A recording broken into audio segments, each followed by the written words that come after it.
anopa sama de bia meka ne se yemfa kuma panko ye dada adwuma ho wote ase yenya nyamesro yenya ho brase yenya yamhyehye enu nkuto ne be mo man na tumi afa ne ntuma pefra na eye ne se ogina ho no onhwe yie ana wanhwe ase Pamcho anopa we here till 10 a.m. this morning. Now or say rumors, gossip and one-sided story can make it easy to pass judgment and not like someone. It's always good to be smart enough to know where there's always a lot more to stories than what you are told or you hear.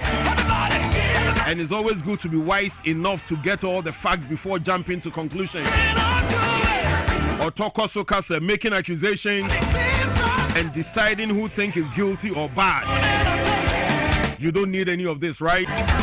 You know, oftentimes the person telling you the stories is the real problem.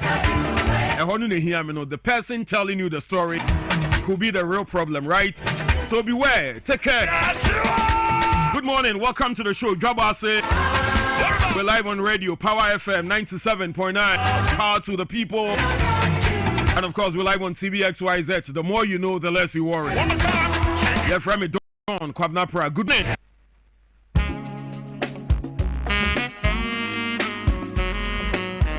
All right, Anopa Bedamwase na enche. Roger Emmanuel joins us now. The latest in the world of sports. Yeah, the Abama Quem. But Anopa no MTN for say Yemusa, whether you're a business owner looking for a smarter way to keep an eye on your shop, your restaurant, your office, your warehouse, anytime, anywhere. Well, the MTN Business Eye is here for you. Keeping your business secured anytime, anywhere, anytime, any day with the MTN Business Eye, okay? Right, so this one is the smarter surveillance solution that gives you total visibility and control. And it's powered by Wi-Fi, SIM connectivity, cloud storage, solar energy. So your security never sleeps, even when the lights go off. You stand a chance to enjoy 24/7 monitoring, real-time alert, two-way audio, reliable backup, all at affordable rates. So now dial star 5060 hash today and keep your business in sight always. With the MTN Business Eye, MTN is with you everywhere you go.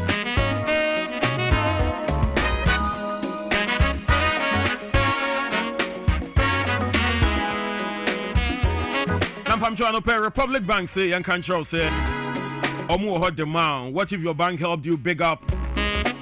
This time you're welcome to the Republic Verse, where your money, your business, and your dreams all level up, right? You own your dream home with Republic Bank mortgages. Grow faster with SME and corporate banking solutions. You get a chance to run your daily finances smoothly with retail and commercial banking products. Building wealth with investments and trust management. So now you pay anywhere, anytime with Republic Visa card or debit cards. Whether you are starting out, scaling up, or stepping into what's next, Republic Verse gives you the power to do more and shine brighter. So now call Republic Bank toll free 0800 414 414. That's 0800 414 414. WhatsApp 0546 414 414 right now, and you step into the Republic Verse. This is the Republic Verse. Do more, shine more, big ups. Republic Bank, we are the one for you, right?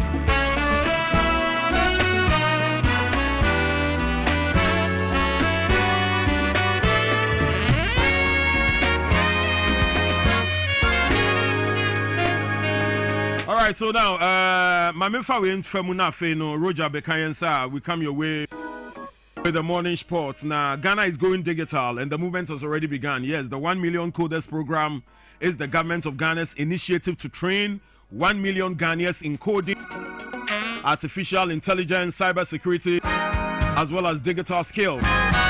Learning centers have been open across all 16 regions of Ghana simultaneously since Monday, the 11th of May.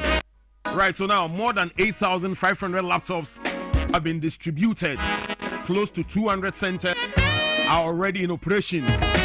And this program is free and open to everyone.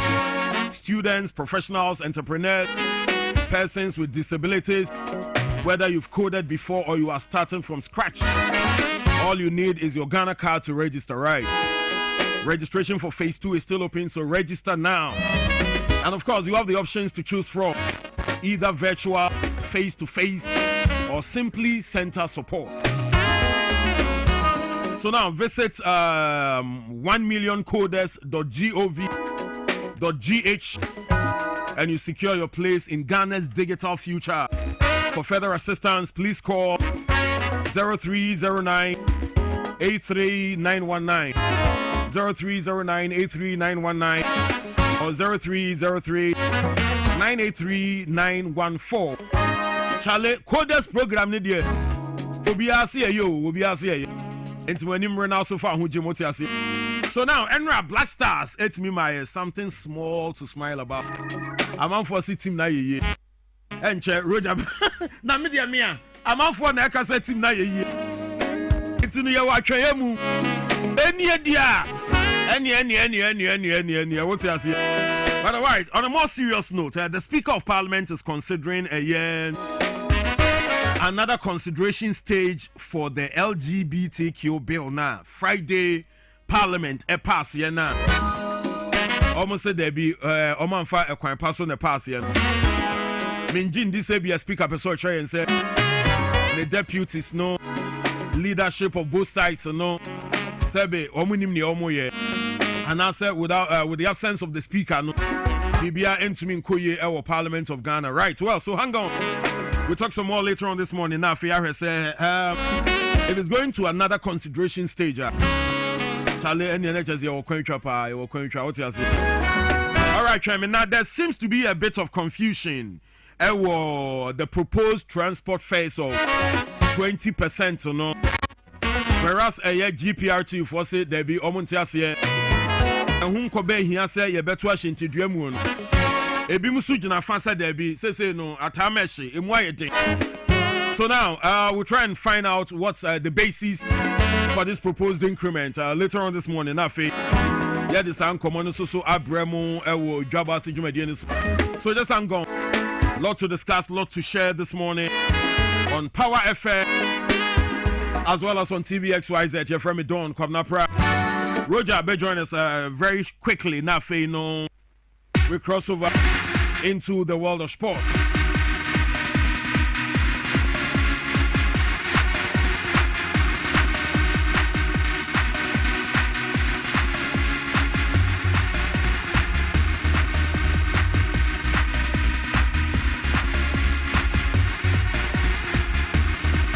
See Power Sports, our 97.9. What?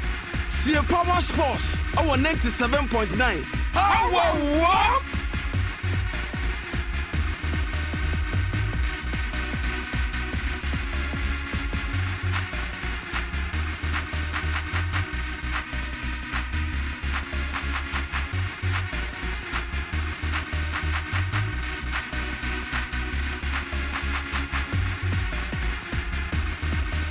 Let them get a new coach if they have not already sacked him. The sports minister is here. He should be here to be listening to this. Where is he? Who are you, the sports minister? You man in here. What in the American? Sacking him if you haven't done that already, or you yourself will be sacked.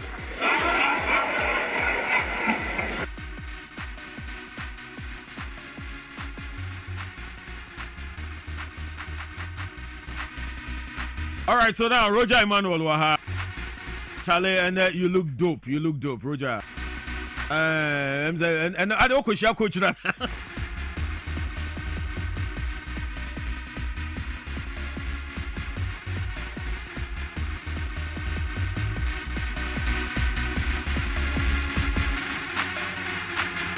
All right, yes, Roger Emmanuel, the sports monarch, Wahana. And Openo and crossover for the morning sports. In the meantime, special greetings going out to Nana Gray, Bibi Abokordia Senior. One a year senior or Hiniban and Apoku. His name's Akama Assassin, Otias Akasassin. All right, Roger Kwabena etain. Yeja don. Team na ye yo. Don't. Oh, Charlie, team na ye. Oh, don't answer that key. La ilala.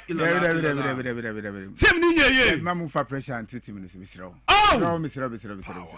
Team na ye yo. Mr. David. A gradual process. Oh, and I'm cancelled, David. Na Baba Rahman no.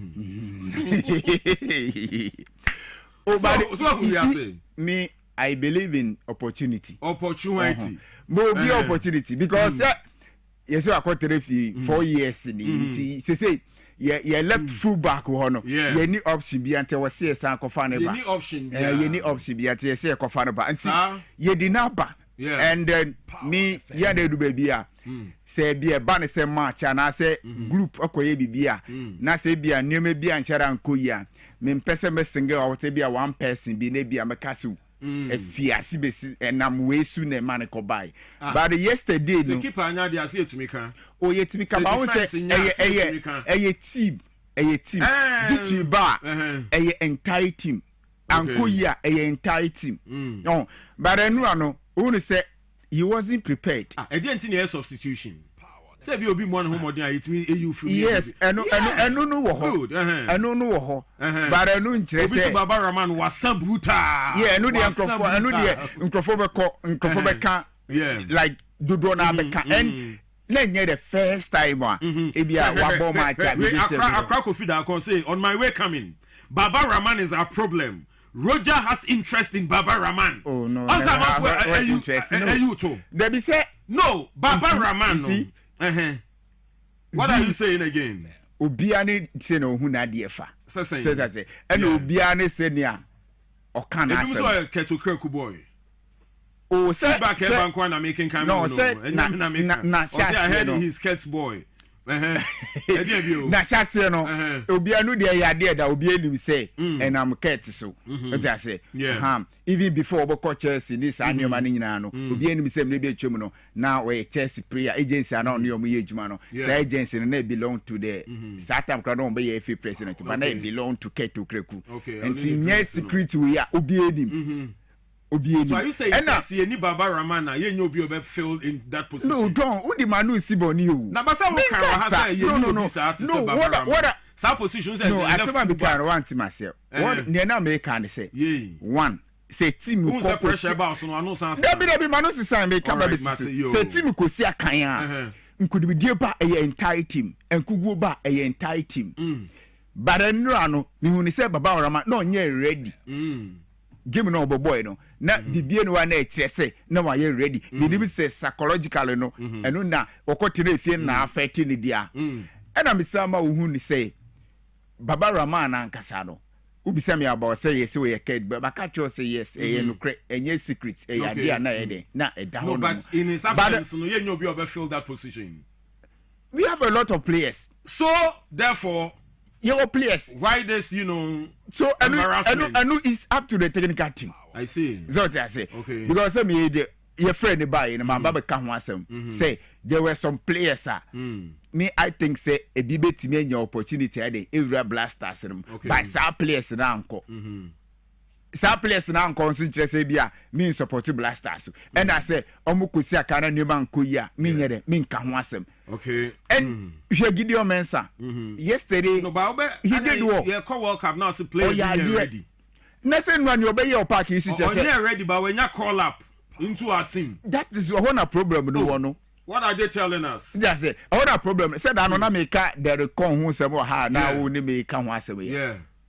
Recent time too much say boy your friend but technical team in periphone say that they con and deserve so bako World Cup ye kofa Baba Rahman eno aye nyina ye hu ye ena we nya ne edi kan Baba Rahman e bia we sia kan a ni modu banso eni okay ni enti a wo kan se ombo blaster biom nyina no e the same thing kuma say blasters ye ball match we see supporters e huro ni santi national team do ombo biom ono a the statement e ba bonten saman fodi na chi o. Oh, I saw Konoko edu baby a yeah. Nioma bi ho a ya ma ye mfa nioma bi tradasa. especially when it comes to call up Okrum Hana. Ye criteria ye call up Okruma it is saying. Matisse say Kotoko captain say one naturalizer man yes. And the guy na ba be fa Ghana akwa ye hu ne so mfa so bia wa ha. Ana ye no say ye adopt such other nationals na ya na ye mpa na. There be a bro so see betumi sport a talent ya ka so okay. Say the require come as well. So when I'm handing na nkonya Black Stars and Kobebo. O say edu baby cry no say agenda ne start here but I'm pushing ankonanim. I see. Yeah hu ne so for so bia. Media to be frank, kwan fast be ban call up okromu adia. Yeah. And send baby room. All right. And send baby room because only say our players be more ho. Clearly you know so could be a opportunity. Shall be to say Caribbean. Yeah, but February ton. And me be here in the story or TV. And me can the profile, me can say, me baby and a coach you to ado any bono. Me the coach in Yadrin. This is a player where you attacking midfielder. Yeah. Or to me ball as a DM. Oh, and you go fast our player we now feel say, o pese obi enya position na obi bobo ni binti. Now we know two wrong position na. Do almost somebody football there. Nyoma bebre sisa, but we yes o wiki player no. Who didn't be boy chile, matches our boy mine in Ghana for and share one impact. And few minutes kakra or bear mono, one impact. Yeah. 1 month ago, this is a guy like Obama will go out pay. Yeah, Caribbean, young guy, 20 years. Coach you go find the bar now. Did not go genetry. All because yeah. And I said it say, all right. Say coach be no be your boat. I can say there. We a senior player crowd and found who modibo and swing at tenetry. Now ubimbo bobia, ubia, ufise oye ubi obetimia qualify ebia. The body was through. All right. Our deserve to play no. Mani more be a senior player than the body senior. Mani tenetry. I see. And he did. Yeah. Carlos Cures, I'm a young who said, do baby, I was say we take drift decision. We take a bold decision. And no buy one for Uncle Genetri. I do baby no, when you party when I did free, the young guys in the game. A crabbing coyage red card. Second, Sabon say, Naka. Kebet me a red card because the second yellow card. But I think if you are referee who say friendly game you consider you maybe and also man you sue video assistant referee. I'm here sure say na man at a point now was capacity crack our two goalkeepers no be there. Yes, first half at Ziggy no he was good. Yeah. Also a powerful save yeah. Three crucial saves. Yeah. 3 good crucial ones. Benjamin Asaris yes, and Benjamin Asaris by no. Honestly, bad. Benjamin problem no how say you build attack from back. The build up no long balls no. Na onyani target. I see. Most of the balls no caught the opponent player. And no de bako I was say say to me working on that there. I think say goalkeepers need there and no so far kakra me hu ye ni there. I think say goalkeepers ni be no nyina prove kire say juma no betimi da obi obenya opportunity bia no I think so betimi aboa and now wo hwe obi to say NS ni ama ofi injury ne ba nti na people were doubt say be ofi injury there but then no obey mu no the agency we the back game no I think say orosena ne modern I was through and na senanya yeah Marvin Senanya who say utwado a friend buy no na Ghana for nshara hu ni ball ye call Germany no ball kakrevi but Ghana for nshara hu ni but then coach no man time kakra e ma Ghana for to me hwe no and indeed wa kire say no I did say no betire kirache wow say kakra na nura me hu ye no all right say sa na be call dia Nioma baku bi na wo se oye hu adwuma because say body football defenders to me shegu okwa nim ho na e dey be as opportunity ba and e say ohwe say otumi di go baku mi bi shase di kan the ball ne ho dia me ye sure say no na betimi aboa because no ano we hear the position na Wills for no almost star player pa Thomas no o ma na hu sukra honestly Wills for no so my game it say a test pa and they were possessing the ball control ball ni na but because of your strategy na the coin no because coach who say this is a new team and now say young guys in room and na cohesion is shara new sa nti ko bie mu bebere a wan hwa waso be shi and Argentina ne ke bie mu bebre a ahwa kan profo no be ye mama ye goals. I think say coach you know so ni strategy and so work kakra. But coach na ba so. Oh, ni strategy no work kakra. Okay. Ni strategy. Me so by going into the game, no strategy no can so be adopt. So no there obi anim say we defensive minded coach. Okay. Ntimi no the lineup no buy no na nyam nwa because even you hear first half for the crana sa 4-3-3 na obo no patina na obo 8 class am bedwani Elisha ntina akwa it say 2 pivot and no ede and obo nti kobra edunkwa na aka na wani mo na Jordan ede support no but ohwe Jordan dipu more ebe defending more than say bia obe search for but second half ye buy no obo typical Ghanaian style of game aye 4-4-2 eno na we dey buy and indeed no my second half no my NCA to me control game ni kakra and I think say no there so you nya we kakra you concentrate few players bi na I was say omohwe ni ma chakumu agro no dawson agro no dawson and you know me sure say time Calabrinchi ni she go no camera ne turn so no guy bi am ne hwe guy no say enya konfo ye o wa achima safo ho ni na say WWE we osmo se konfo bi wo achima safo ho pa wo compending na am say no young guy say we mu nyina no the product of Right to Dream Academy very well good Right to Dream Academy even Okobo no Norwegian League ni ma young player of the season ono na timi nyae and an club no so best player of the season enye mi nwa say the likes of Manchester United mu nyina na follow no say nye say World Cup ke ye baba kwa nke move because na team sa baba no pese oba move January o pese after World Cup no summer na one wide what set ye na wetimi anya proper team no akwa obi de I'm wishing say me bompa esenka obetimi adwane Manchester United kama ne beji pa seeing a Ghanaian player was Manchester United jersey no the side jersey one sha obewu ana u sha wu da one oh fa me ho na makuma wo makuma Manchester ofa uti ka selection wasam no but we ka selection says about Ghana's Black Stars football they see football is a heart no me Manchester United there me to support team bia Manchester there dama kuma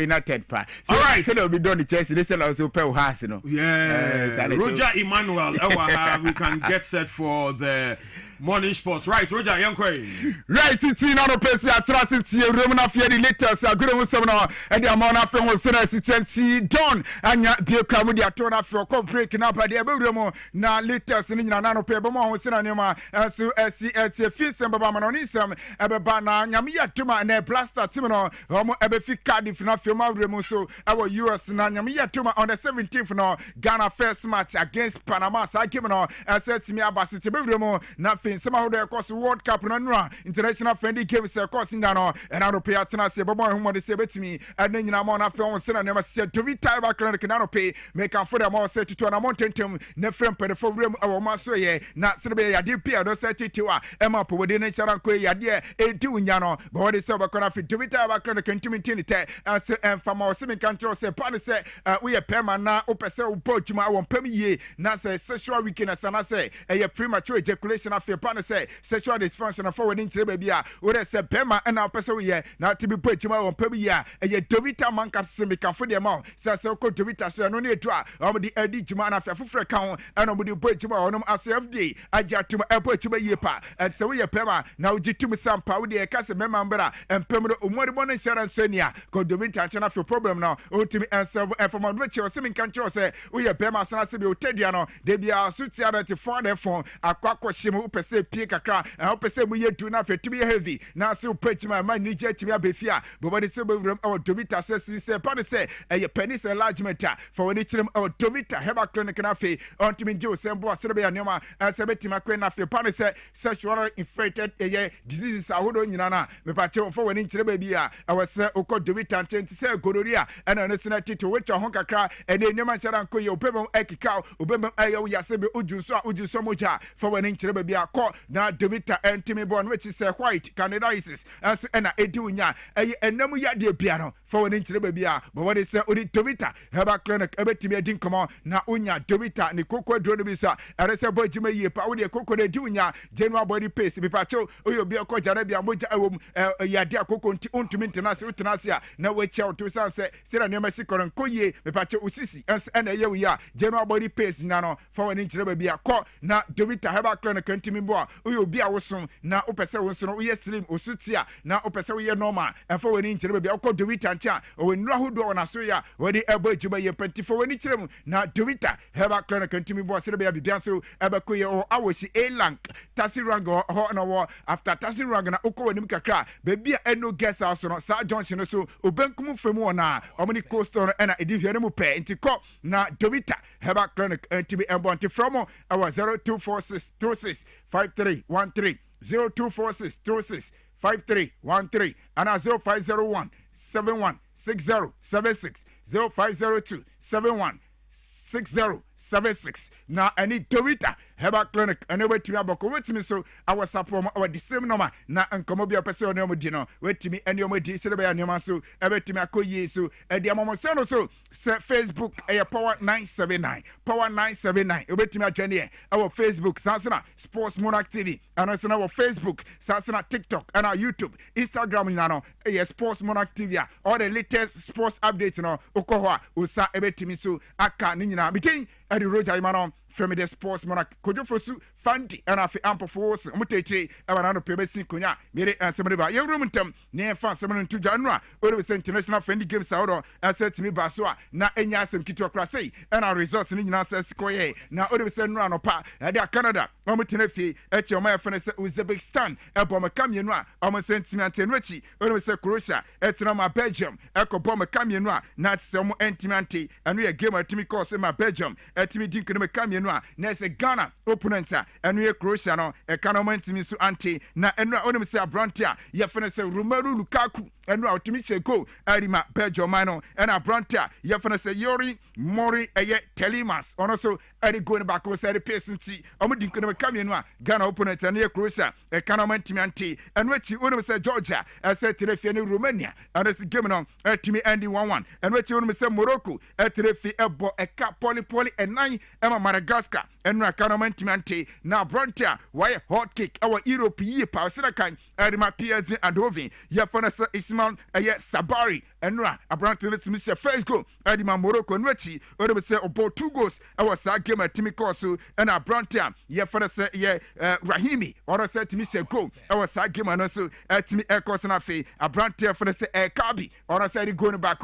I said the piece Morocco edin kene me kanaya Madagascar kano amantimi ante nwachi Unim say Ghana, and it was game no. I said to me, Ebaso, Emma, Unim say Ghana, the kind, Echo chef first go. Now, Brontier for say Carap, Irenchi, and it's me first go. At the Emma, the Blasters of Ghana. Now, I yes, it's 6 minutes. A Brontier, Yefana say, and I see and Yapono, and was Saji forward, no poor shots, and I got by a pool body by and I Brontier for the Caribbean, a carbon editor to 6 minutes, and I brought it to me, Sagono, at the Emma Maganin Richino, and now 89th minute. 89th minute and I was man I say babeti can a trap brontia ye for the say Luis Comas on also ultimate cano Emma was given on and said to me a D11 and we a game and run as at me PMA na enye asem kitu akra na nyamia tuma ye hear me say na game sirika kra and say beti me so apasu na only say enen only say omaya ye for the say DR Congo on betre fini Denmark ebetimi edi asese na fi Poland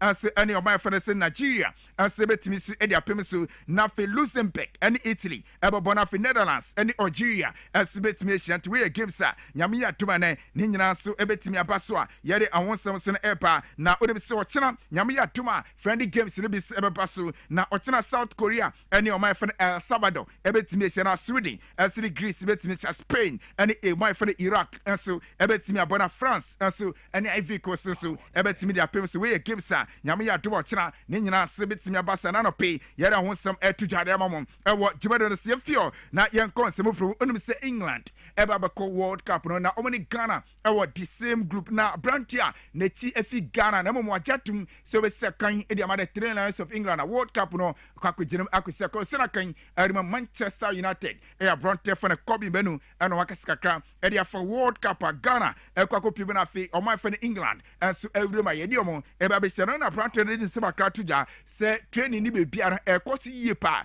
a wogire se ni call pa wanya no ya dia ni part bia ono so wono orese betimi ambeki na fe oman for England nyoma etimi akoyie dem na tin sama Brantia ne kan e di first squad ni inclusion a we nya na fe training session ekoso ewo US amana England team no akwakodu yentie Kobe Menu. Yeah, 100%. 100%. I mean, I feel like everyone in the squad, the staff, everyone believes we can win it, but that doesn't come easy, and it's going to come first game, second game. We have to build and build and build, and I think that's what we have to focus on. And yes, some Brantia Federal Menu the Atuja say audio Felix Kwabena Prah England team in the World Cup no or confidence team no ebetimi perform ye ne some Kobe Menu e the Atuja na Brantia for Jordan Henderson na odem say onesema credit Atuja e the fa coach for the tomato curl na jumadi obabedi and afi World Cup na omukono onesema credit Atuja say wasomo ye jumadim pa say 48 teams omo ba World Cup no nya grow kra no be abedi yentie Jordan Henderson. I never like to look too far ahead. I always just try to focus on the here and now and the near distant future, not look too far. And yeah, of course, the last few years has been a bit of a roller coaster, to say the least. Yeah, but I've worked very hard for the last few years to be in this position, and made a lot of sacrifice, and I'm just very grateful and honoured to be here and be a part of it. So I'm looking forward to it, and yeah, again for me, no bigger tournament in the World Cup. Wakenti na tisano some Brantia for Jordan Henderson ono sending some ono sitia bansi edi teacher and sitia mamoso ewo juma diano siemfio ye find interim awan some from na Scotland and ye remu so ewo no aso ye report here ban say Brantia ye for say Billy Kimo report amiti and say Kwabena Prah anti World Cup na nyatia Brantia betimi akojima say injury na odem say weekend e almost aka friendly game a ono atimi bana na am Brantia Prah ye anti nyatia World Cup no obetimi akopiem na afeni matimi akoye odem say no na France team no o say timi rem our World Cup no preparation no omo kwakwasa se no omo ko no odem say ade omo hye omo ampani akasa at so no players na timi din komo ref na Emmanuel Macron and on team no timi din komo wodopi and na two team de nim say mani nyina teomechi say World Cup no mo na afia mo koji trophy ne enfambra na serebe ya senior 2018 omo tumi ya mo koji trophy no hwenom say Kwabena so ametimi akoji sanso we the last edition ya dia France etimi remo final as ni nyina kire nyama ntimi ankoye jiri say this time omo kono na afia mo fa trophy no enfanto ya na panina kasa efre Brantia for the killer Mbappe Samuel Lutin and our din sema hodo piali tu nanim say team no mo kono obi a hwew anti bonwo de say Kwabena so no obetimi abo a squad na say wo other teammate no na fe mo betimi edi trophy no esebe piem so France tie no sema no a na sebe tu after say o my friend say France no official departure o say di room our US no na say no say na timi course tie no reporter and say fear no man sapa yera ho sem epa na onim sente kra no ne ba ba room our next season summer no ye ba room ti Sunday sa wo ba course teams no ade amuguso mo at top players out now reporter meeting say uko bobo kafa na Everton and afi Crystal Palace Nottingham Forest amunyina ehwe no say Middlesbrough Brantia bakwa ye for the Henry Hickney reporter meeting and say sa team si nyina wi ataso so mo episode for Brantia from championship no na afi ba room na afi be si akan edi momos ewa EPL no ano sema na say epa now Sunderland goalkeeper ye for the Peterson reporter meeting say one so free agent summer obetimi adwane team bia one so na ope enti no reporter and say fear no man say ukopaya menika say amugisi pushi kasa gusu ekoso kire say Brantia ye for Ismail Sabali Morocco ni osina karima PSV hwe no say Kwabena no summer obetimi afa player no no ba si akansi dia mamo German Bundesliga no ma and say reporter fear no ma and say benno amedi tuja kire say Brantia we yin Dutch ni ye for Denzel Dumfries reporter abetuja ni say na woni Real Madrid kasa no a officially omo reach agreement this abranta kakuma bi na obeye Real Madrid omo player ampede for hwenom so official unveiling on and sebetimi so abaso na sika no se APM around 20 million euros and sika every so abranta na se ne contract or se edi ekopiem and se no ensema and se fiona man se epa na Inter eguso edin komo se na abranta ye for Marco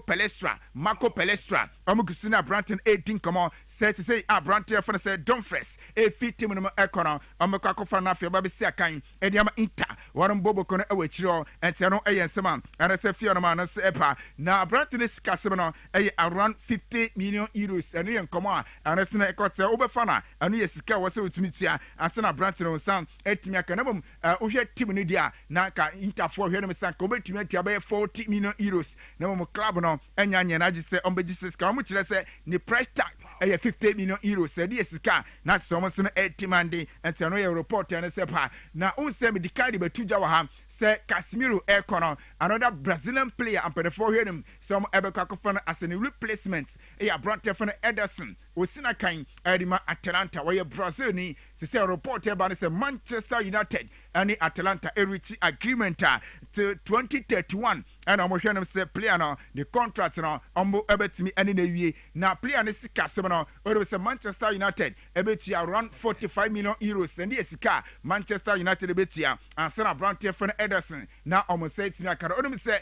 Branton for Sandro Tonali or say na kadema Newcastle United or say a player back Manchester United asas akone ho and say come chiche guso a and say na ekoso ntia no reporter and say fiona man say pa Fulham manager after 5 years or the atuja say or the team na wie next is on to aso enye coach and farmer team ye for say bobo kwa ye for say Fulham ura ye for say Marco Silva e the atuja say on to aso any team no enye juma report e kire say on the be kire mu e bia Benfica no akoye juma e de ma Benfica one mo bobo kwa no reporter and say pa ura for say Andres Onana o say two managers on be chemo United Eric Ten Hag and akofan by Ruben Amorim nyoma sharan koye ema okoteki ekobolo biroka say I return to Manchester United preseason no ever cost no Branton be journey preseason under Michael Carrick say the morbo etimi kwanim dia na soros ebe Manchester United omo good person na fioma yejuma asu jama Manchester United and your report by yemrefie na yemra medical manura only say the Blasters of Ghana the omo friendly game na anu ohie pa first game under coach Carlos Queiroz Emma yeni was and etimi sia game no and the 1-1 where the kind at home some dada na oyenua players omo timi sia se the Emma the Blasters of Ghana no only say goalkeeper Yefena Lawrence Atisiki ono and etimi dapomo the Emma the Blasters of Ghana first half no ono and etimi edapomo and Branton Yefena say Marvin Sanaya ono say Jerem Isakan Branton for Jonas Ajeti and Thomas Tay Pate Abdul Fatau Ishaiku Gideon Mensah Elisha Usu Jerome Opoku Kamal Din Sulemana and Prince Kobenetu omo ye place enra omo timi sha say the Emma the Blasters of Ghana and the second half no coach no change speed Emma goalkeeper yefena Benjamin Asari ono eba be demu eba yi goalkeeper fena Lawrence Atisiki Emma no se efimu nwechi onu se Alidu Sedu ono se eba yi Branton yefena Marvin Sananya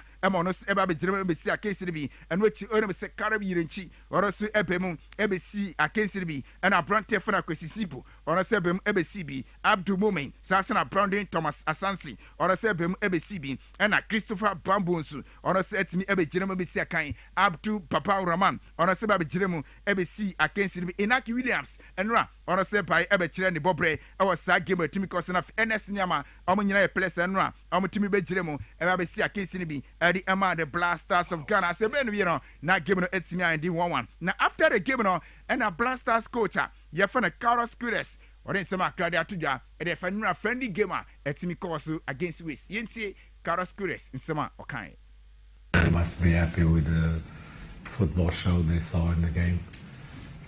Both teams trying to win the game, very active. I'm very proud of my players. They try everything to win the game. We let the win escape in the last 2 minutes. Was in our pocket, but it's also time to learn. We win or learn. Today we draw, but we learned that when we are winning 1-0, there is no way that we can let the wind escape from our pocket. But if unfortunately it happens, we did good things. I was happy to see the players how they perform. Some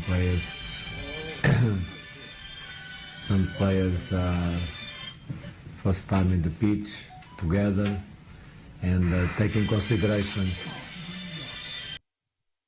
Yes, my coach Carlos curious. I to just say we're proud. I was saying right. Team no board there. No more players in the performance in Atiana. Let's imagine we pan. Yes, my coach Carlos curious. I said to Jan Richie and I was a class a man for big kicker and then I'm game I'm defending do or a defensive minded coach. And I see one there. And you all know who the heard him and say obey me about now obey good results. The Magana so be defending so be BMD. Oh no, you have crown or here. Yet Carlos curious.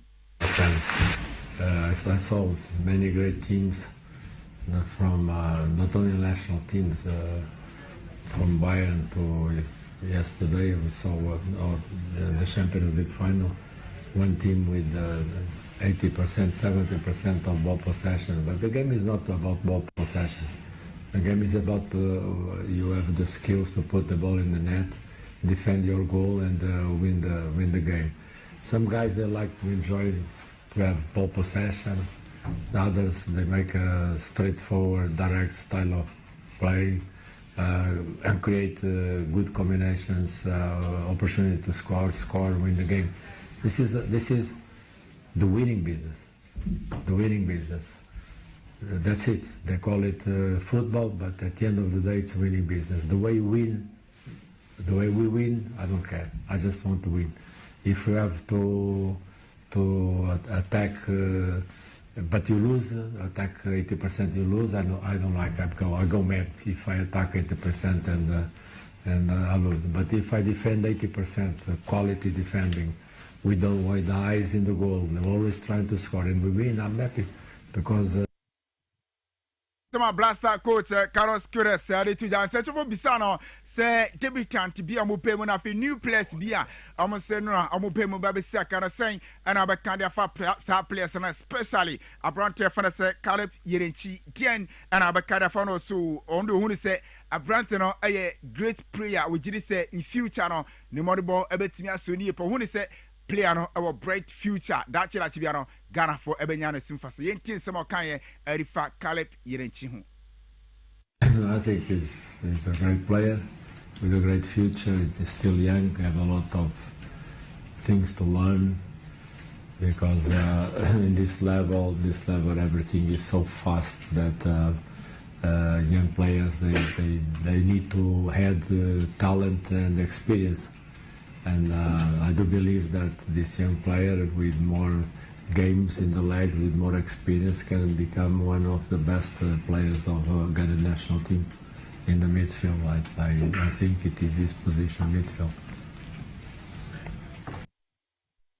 Coach Carlos Cures said no the first international friendly game a competitive game and I want to say wakasa we see the friendly player back one and the Edima Blasters na so ni ye pa e wechiro e abrantia fana Jerome Opoku enra na ne modebo ese ni ye pa ono se de sema kra tuja so jire se nra kakra wo hu ye ni de tim no omu hiamre na se omu nyamre a jire se niema ebe ko ye pa Ghana ebe timi anya solid team yenti Jerome Opoku.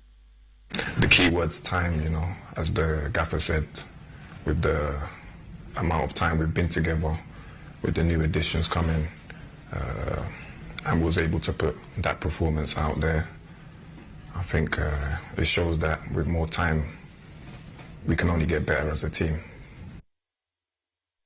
Jerome Opoku and Amotenekanua, Onum say, Cardiff Sports Stadium na Ghanaian supporters kakra asiko piema omo nyina akɔhwɛ match de bi na after the game ana omo so ebi mo so express omo grievances ebi mo so ɛkyerɛ omo adwin kakra de fa no a game atimi because yɛnti nsɛm a Ghana for ne bi kan Bono Black Stars aboni nyina nipa baako pɛ ɛna wɔ so omo sa de ni Kofi Baba Rahman on Kofi on kodi ramen yɛmpɛ no wɔ Black Stars asɛyi Baba Rahman wasa too much who catch no. Yeah, the performance was very, very pathetic, to be honest with you. This is not a team that we should take to World Cup. If you need a disgrace, you must take the same team. Baba Rahman came in, and through his position, we conceded the goal. The guy is absolutely pathetic, rubbish. And secondly, the coach must utilize the young guys. We have young guys who play all over the world, and they were sitting at the bench. Inaki came in, we didn't see anything. When Renchi, Nana Bonsu, all those young guys, they did very well. They came in second half, and we found out that they changed the game. So, in a nutshell, we want them to start in the World Cup. But if this, do you think Wills just play a draw with us? Can we use this team? Boys, me here, Omo. Efa, I was Omo here. No, when I was a coach, no. It's me, my young boys, no. Omo, I was a coach, no, my Omo, ever. And pay for not to say Thomas Party. And pay for not to say, are you? Baba Rahman, Modi, I was so more Omo Tranche. In Naki Williams. No, I was a team wasn't good at time. coach, no good fan in China. No issue, boys, no, you didn't cheat, and I was more, and the boys no more, do not wait to go on. See, at the starting, we are NASA performance where the co work up on Modia. And I think, sir, they should all stay. Okay, see, and here's some Ghana for anybody to just say when you the World Cup in India, and there was some Bonnie Paul and Tiania some Ghana for the big sky Black Queens. When we say enter, I want to tournament to the me a Basana, because was more a 3-nation tournament. Our Tanzania after the temporary draw from SAR competition and Yadia, Omo Ebenya, Kwabena Prah, and move to camp Omo preparation about friendly games and Sana Ghana. So I will remove our man tournament. And I said to me, so I'm passing near reporter, and I said, Fiona Epa, Kalala United, Abrante, Sinakan, Edima Kalala United, as I say, Niamati, and he said, Lesotho, 24, Atomo South, and I say, Omo Ebo international friendly game, Abrante, and I say, Tumelo Steven, Omatomo South, and I say, Ombe Piemu, no Messakan from Lesotho, Minority, and Yaka soon. If you're not my family, to Miss Ribo, Nafi Master, Professor Azuma Nelson, yes, 2 times world champion. Professor Azumane Sakasa, Onim Senche, Ghana Ebe come off game, July, and I come off games in air Pasadano, and I didn't say my crowd to just say a ban boxing party, Ghana come off games in the Olympic Games, a boxing, and noir, and a dear now, Professor Akaskaka, Yeti, Professor Azumane. My brothers and sisters are going to these common things. I've been there and what to do top. Was the top. We made a gold medal and triple gold medal. And I have to go to the states as the boycott to the Olympic Games because of Africa, South Africa's. But so I couldn't go and attend professional. Now, 10 professional and I became world champion by now only 30 or 10 years.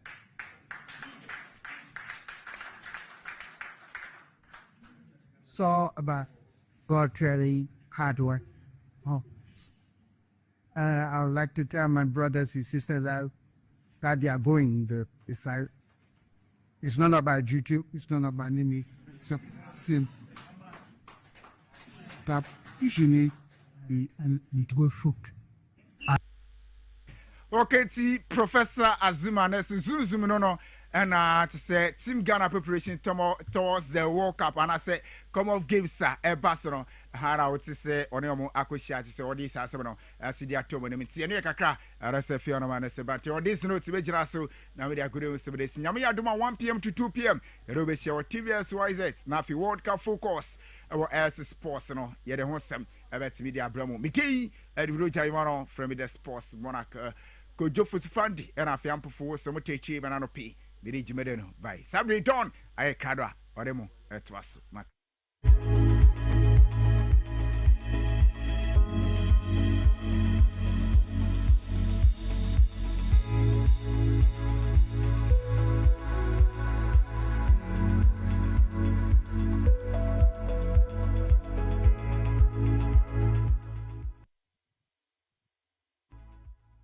Bravo eye adwumada eboa eyam aduane eboa eyi nsa free ni peduanim na eboa woni pedua ma etena ho yie nanso wonim se niema a yedi na yenom timi ma bravo ye adwumaden sen pote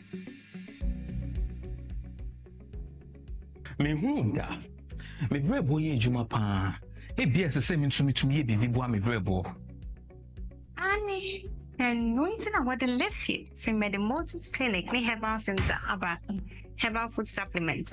What says it? Pa the barber, ama a year Jumayi. Now, any Juma.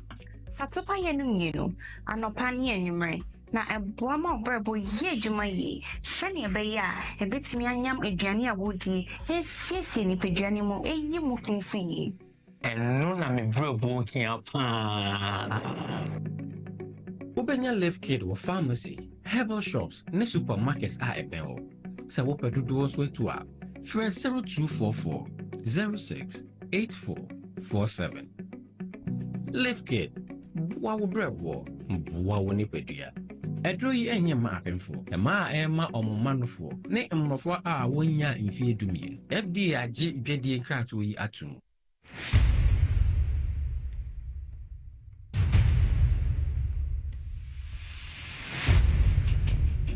The average human body mass should have at least 60% water for optimal performance in any physical or mental exercise. We can help you maintain it naturally.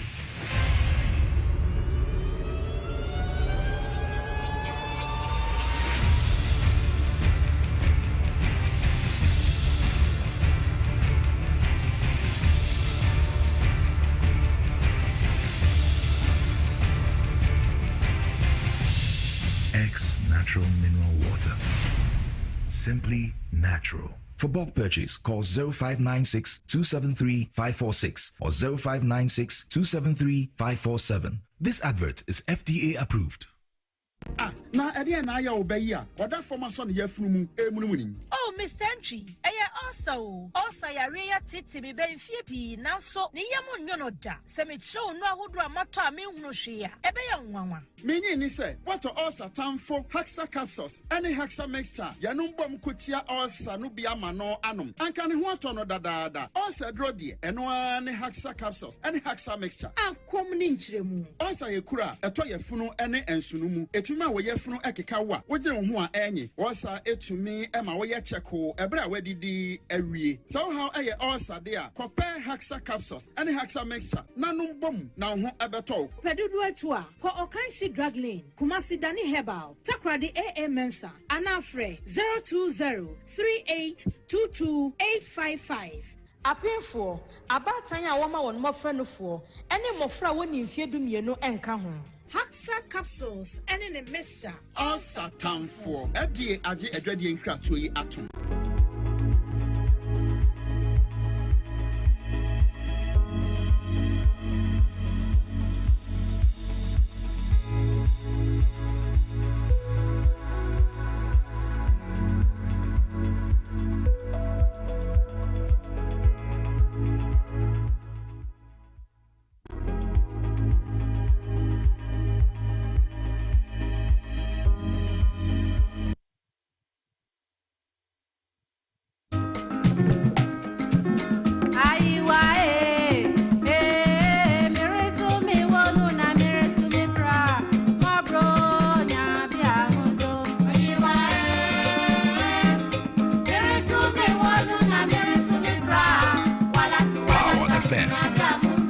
Welcome back from the sports break. 20 minutes past 7. Anope no nam ewo Dwaboase Jumedie so live here on TV XYZ. The more you know, the less you worry, and of course we're live.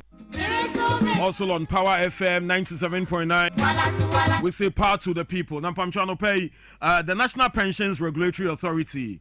The statutory body established under the National Pensions Act 2008, Act 766, to regulate and oversee the administration of pensions in Ghana.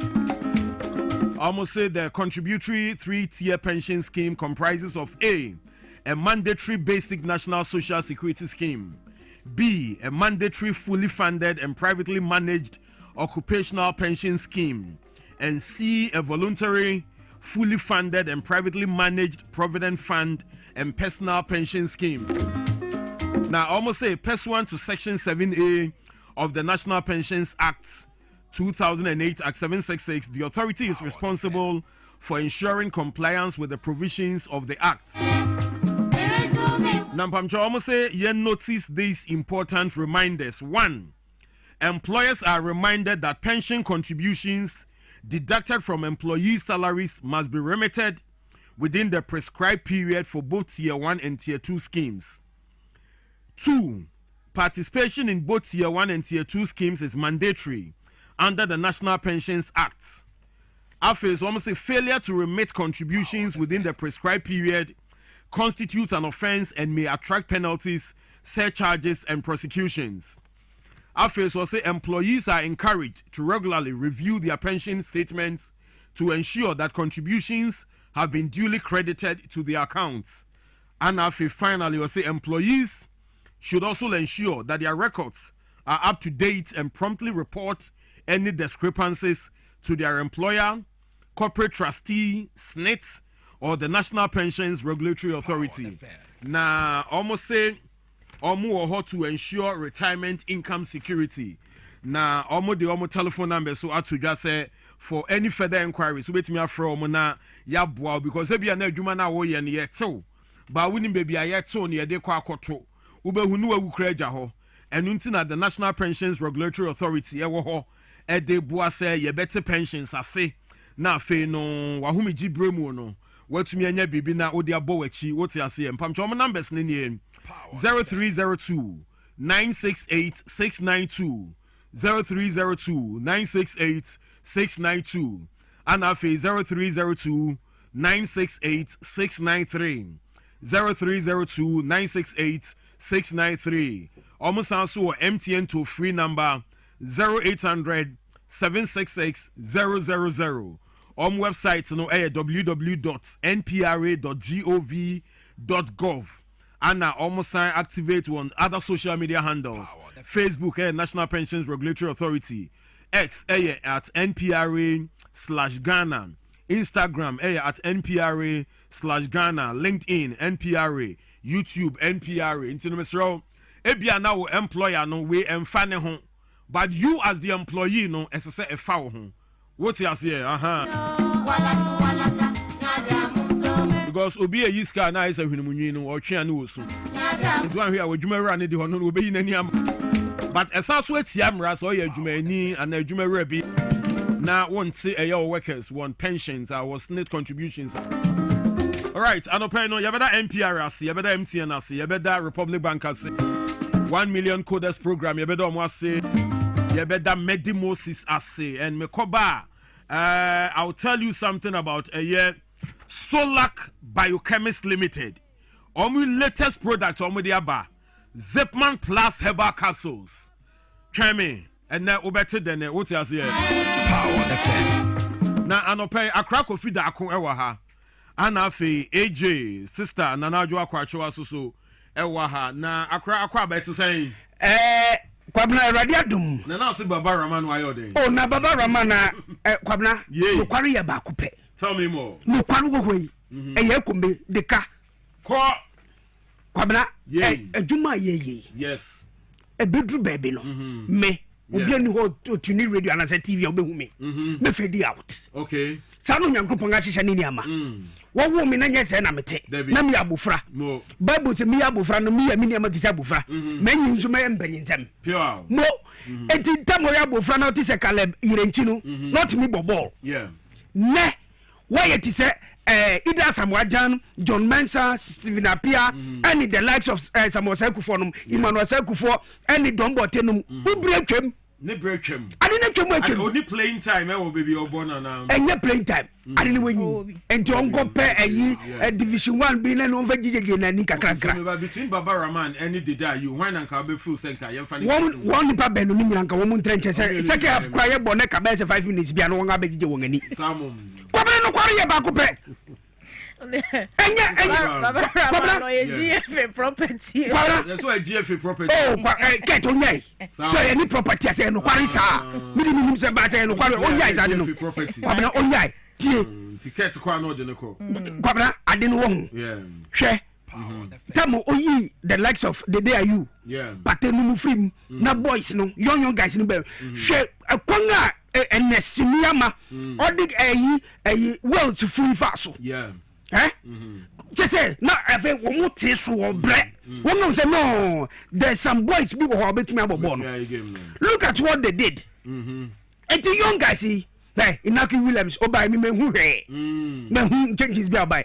Eti Baba Raman, I didn't know a bread. Uba and Muna Susunia Sandy Captain Amband, no Sandy Mao. He's senior player. Kwabena senior, there should be like say, what betting me a Jinamunune, say the Captain Amband. We don't need an inspirational player, Bia.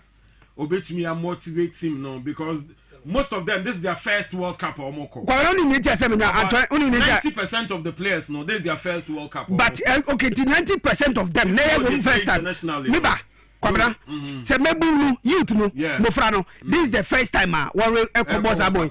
And now one susu no mo wan den. And na wo be mu susu mo din za kire mapa e bai. Then na we prefer. Obi also experience. Obema me inspiration. Ye wo Antoine Semenyo. No yam person obe preninti. Na esi on tena nchemaye. Antoine Semenyo wom. Hwe ball obo Man City. Okay. Enti no betting me inspire these guys. You think so? Yamfa Captain Amband no more Semenyo, never Caleb no Niamanum, and Yamuni Wanga Waka. Now do Shasa boys in Omobolana. And no one they were hungry for success. And indeed, one of the success in the Bray. Had it not because of the a year Baba Raman Koye, no Feli Kakra, na a year Anka Kwabra and Kende, Yabaka Segana share wills 1-0. Wow, Shekwanga and as Nuama a dribble, yeah. Not in number kumu left no otimidi bobo no na womu di akire ngambani furu womu timi kwani wonga bre they didn't timi cause American now someone so interested it is a Caleb your friend Keto Kreku say Baba Raman say indeed say no kware inside ya enyi nya haso folk enye kotoko eye oman Ghana enye dum safety and yet to say property. Yentimi Kosunda a World Cup. No, but you think say no, there is hope for Black Stars our World Cup. Exactly, boys, you know, actually. All right. Say give him the opportunity. Okay. Oh, Enra match na nkasa de nyame anim ni manhwe bi. Okay. But we hear commentaries are around that. Omo yade. Enti no. Is afeni enya coach. First dey ni any coach. Afeni enya coach a wo hihye team na maye enti no enu say World Cup no date e be boy match ne nso de no megidi say na team na ye me how ne say Ghana say ye ncha da ni permanent first 11 as a debia ye bo match bia ye see new new players and I say new faces say we and also emboa who permanent first 11 wo hono ma unim say wo sure bet in here say to the edi awde o moko but as a debia different follow game you follow ye pa I like that obi activity I see any permanent 11 ye ni top 11 I bet me aka say okay Ghana consistent face of the match him say because your other country be yeah bobo first level unim say permanent unim say team we no match and I say group of people we no mo but Ghana no there be face it for at times you struggle to identify our own players our own national team players you who say apart from maybe a goalkeeper say bet me so at Zigini Benjamin why the boy number 2 and the way ball or number 3 the same. This is because once the bia no near shuffle players nti who say the base of our team ye ni bi. Now this is because na previous coach no. Yeah. No or scouting coach. Oh yeah, that's the truth. That's the truth. Afena yenga coach. Intimidate say Carl also needing near the Carlos then Kuros so then. Correct, yeah. Kuya me or then the Portuguese. Yeah. Aha. Me jadi say nankasa no game you know. When who say one of the one who second half no they could possibly be the first lineup and I able to be permanent during the era of Stephen Appiah Michael Essien no ni say Yakubwa your John Mensah you military yo but this time around senya 11 ko nim say nipa 9 or 6 be permanent no maybe at aka no Carlos Bantema me jedi say Carlos Bantema ka ba this say was at him no you think so yeah oh me jedi Carlos Bantema so now like 10 days to the World Cup what would you say between oh yeah Kwabena you be perfect be say oh Kwabena ja wo dey aso for jai and your football ne ekobo when you weje anaso be wulu I say yakoto aba akoto aba nim say anya ndi se be e tititia stance mu ne no mo ya agwara wa stance mu Kwabena tupa da gu mo Kwabena jai Kwabena onyankopon bo ade no onyankopon ebo owu ne nkwa e bata ye ho metime wu ne sanu nyame ahyehyɛ ne nyama ebia bibi betime se wo se memfa ha na okofa wo de ebia ne but ena nyankopon yi akyerɛ me so me pacho jai Kwabena say omo twa ayi bet nso beka so what team bi ati so obewe no so beka say Kwabena enu de AJ ni betimi aka ama no bet ni de AJ otimi oyade ni mi nya me mi wo loto mi twa loto amini enti Kofi mi twa loto football prediction Kofi mi predict bi because me sa de ma no mi ya me nya la but AJ di onyankopɔ de enu ache no so na adu ma che na Kwabena ti asem we o say Baba Rahman there I don't think his natural position is a left back. His position is to be left back home. Left back home. Kwabena di no position here left back home. Asamoah no gina stage so.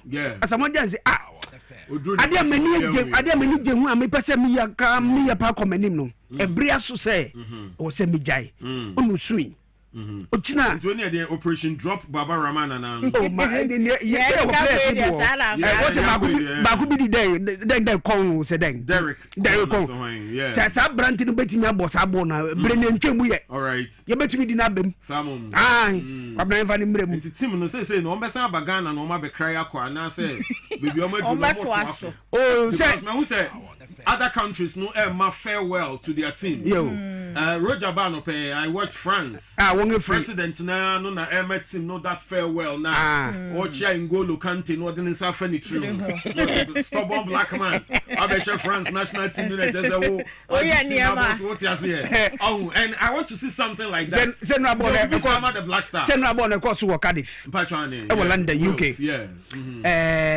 James wo ewo enti wo be free ehonom nne enani bia o kire ya if you no ma US I'm sure say your president I am sure say I'm not really sure but bia obetumi ehia wo na why you there should be a ceremony to send to the world wo mungo bobo no Kwabena on fire young guys no they are hungry for success say yirenchi na say open new club akobo no person onya sika papa obekuni na Jordan are you? Yeah. Jordan says ya no. But Jordan so I mean you maintain Jordan. Oh me can say you. But says ya no. You need team as Bobby.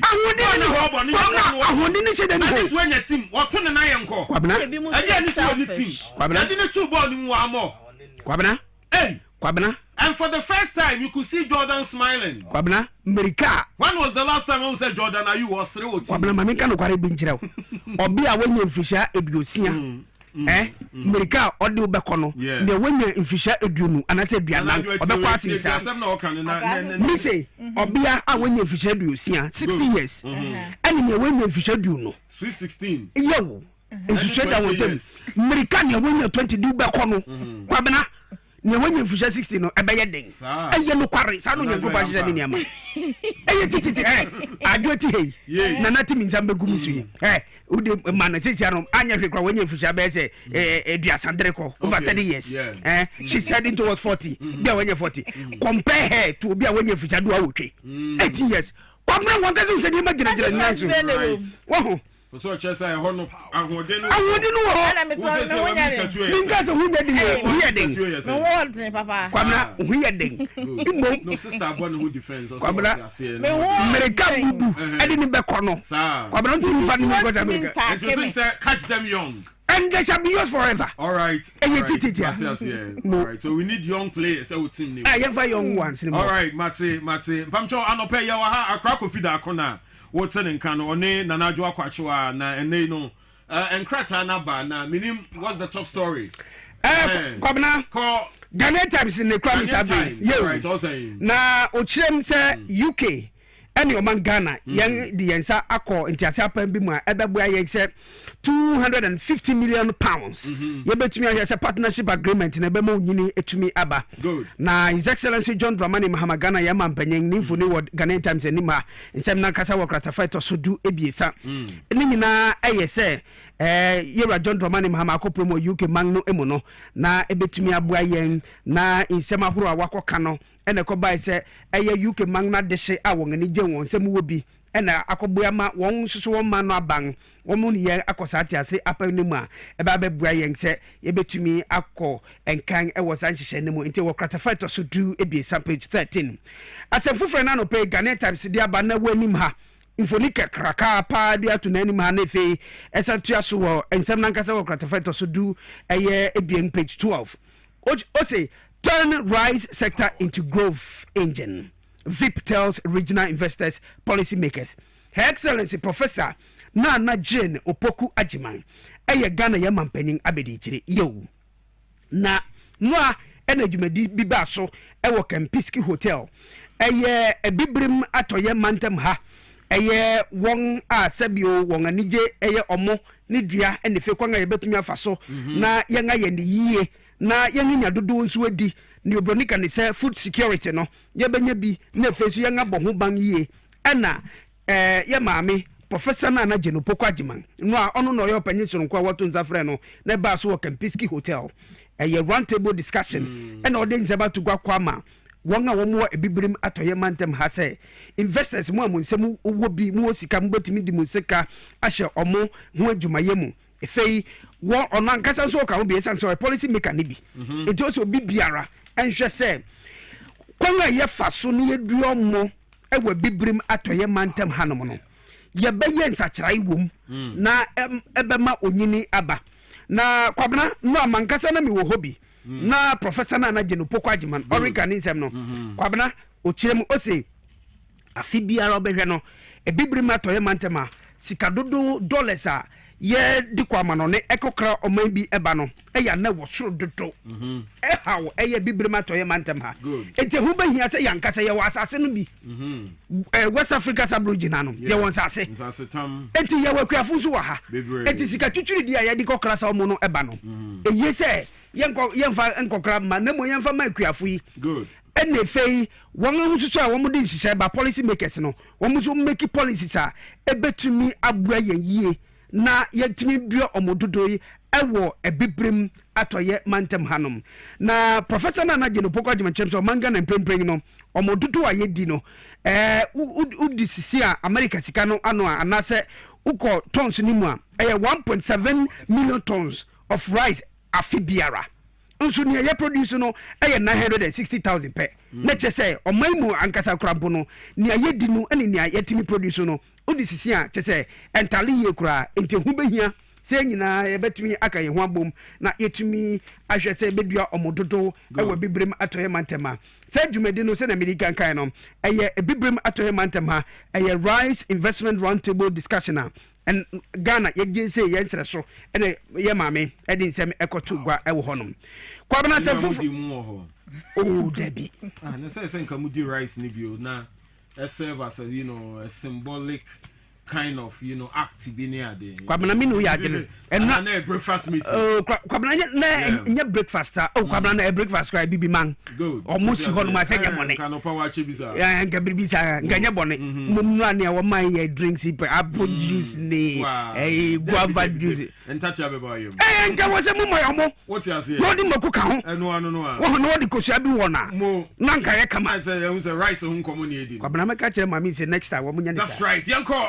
mami tuaso wakata feto so do ananga si hono mu kakra na cocoa board edi nseba betu monte so chirem se nipa bonefo ya de bia da wo mu de nka wonya yanka de bia yemfa cocoa mfa kotu na se enkoton no cocoa board chirem se wonya yanka ye kire sa nipa na mfisha du emfa no kwa fiase 10-year jail term and a cocoa board propose owura amego ono ye deputy director ewo eye cocoa board and odi nsemi etugwa chirem se na cocoa akrafo bre wo bedo we fu yi wo mem wo be hata wo be na yi na ubehwe na nipa bi de koko no embom wo Ghana de batie mfefri Ghana nkoton wa manfoforo bi so no I say adentina ye ni sa eye eni sa ntumi nye ye sa Etino Ramego, our deputy director in charge of monitoring and evaluation wa Cocoa Board. And now Ochrim says, send a name Edunu, a ye, Obia Behunusa small go cucuno. Yamfanu to if ya say pori if you schedule or get it no ena ebebuya. Mamma catafeto so be something 3 hour a year Ghanaian times ma na abrahusembisi peki any chame. Kwabena nipa makumaku dunum. Krana wanga shuri wangwa. June yema kwabena no ya na. Asa na mo data bi on first quarter accidents. Almost 1,000 and something. The second quarter so they are be kind no. No ya just a single day. Na enye the whole Ghana. You need the AC other districts. One town. Pekini chame. Kwabena what say a yi KB. KB baku bi a onam no ni baku nso ebo ani. Kwabena na erehosa na utwem se na ofi eye peki eko chame anu wo oti bottom ho be no ahmachi ya na sa rehosa mi esiye na yo kwabena odem se yo bra fire service fuku dru ho no na say ade ne how gene wo twem se Mercedes Benz EB and ni registration number GW 1553-C and on so free nkran akopwe mu nkwanta potem on foforo bi so on so Mercedes Benz bus EB no so ni registration number GR 3215-E no on so offering potem mo ebepwe mu obato bra wodu kabiti a eno ben Peki Senior High School ene ko bai se wodi ko buani ewo ho no mu sa se arahosem kwabena nipa dunum na emu eduonu enum nsoso wonwe bra no yeden 25 no one seriously injured kwabena ne bia ye betwa 9 ye betwa 7 kwabena biribisa wakrasi wo mawu ni de wo mawu kra no omo kwabena arahosem wongewu oh Jesus Christ enti eyi ni samfoforo bia na no pay Ghanaian Times GT at the buy you be boni pa de nka fa bo krama ni kwabena bat akwanhia so was na no pa me ba me kum krama bi krama no ho ahometi o ma me atwam no olusu di na chi kwabena se nipa be wude se kwabena be wude nka krama ni nko titi be fa me se panyan lovely tew fe me se motor ride bi dia gumi so na boss na den na yes I am chairman na aden na se oja krama man na ntia bon by this time oh Kraman. Kada gate ya no. What you say? Na camera we track mu here. What me say na dey anompe. All right, yanko. Men for the Daily Graphic the Obokrata no ento say you ha and na womo sankran eye rubber eni wo my Ghana mu hanum say efra aban ne se braso de shebe gu akwam na nka ya ban ne raw materials a ye di from my Ghana kopiem wa aman ahoduo mu aban ne tie wo nsu frɛ ede wo se ye wo jwa wo de enhye eto eye raw rubber eye importation so wo my Ghana na nei no ukopiem mu wo western ne importem honoma na chese eye track bi custom for any police for abodjuma nei wo ma tre sa track na chese kuntuna se raw rubber ibi na chese ya loadu wo mu a nka wo mo edi etwi afamu na enkrata no amane a ebo ene se wo hwe document ekita wo mo a wo mo bewe no entry bay no wo ma tro so se eye rubber cap a wo makofa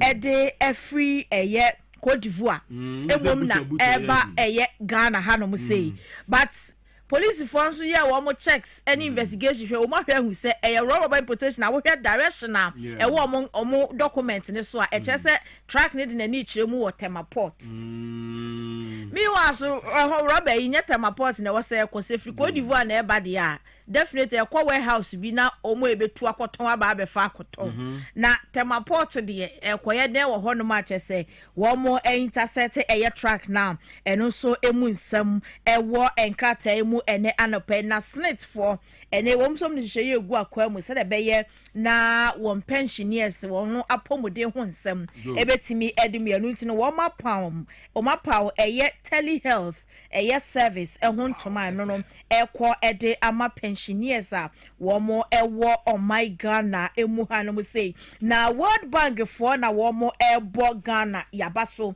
esan se ye sign eye agreement bi no ye ne emission reduction program no ne ba no climate ho nsenkaye na ye be hwe na ewiem nsenkaye ho nsenkaye ye betete ne maso no na chese facility a ye frɛ wo mo se forest carbon partnership facility na chese wo mo any carbon fund for na wo mo essensan sankrata na sika ewo mu no 50 million Ghana American dollar no no eba beboa na eba no emission ho nsenkan we my Ghana mu a yetimi aso ne titru eba no cocoa forest landscape honom na yetimi aso anu ne World Bank say ohwesa agreement a Ghana ye koye ya aboa amane ma hodo ewo ye cocoa forest landscape ni mu no eba na emission ho nsenkan a eso atimi ate ede abafoma emu nsem ewo enkrata yi emu na ye frɛ NCC for and so na wo mo ka say NCC this election e ba na and ati wo mo nka omo wo hopa na Kathleen Adi wo no na wo ye chairperson sama me gusu before you da handini also your ma pa no mutade o Kwabena Madam Catherine Gusu ho as NCC chairperson. Yes. Your Excellency John Dramani Mahama. Only Her Excellency Professor Nana Jeno Pokwajima. The Chief of Staff Dr. Julius Debra. And the National Chairman NDC Johnson Esedun Ketia. Misremu. NCC hono. Mumma mwenenko. All right. Akrameti mi IPRO. Why not? Yo. Metimi so a deputy NCC director. That's right. So lobby ama ho ana. Na den. Enipa bi atena ho. Won atena ho na ogusu ti ho. Aden. No. Boni ben. Mo. Imama wusu nam hoyi.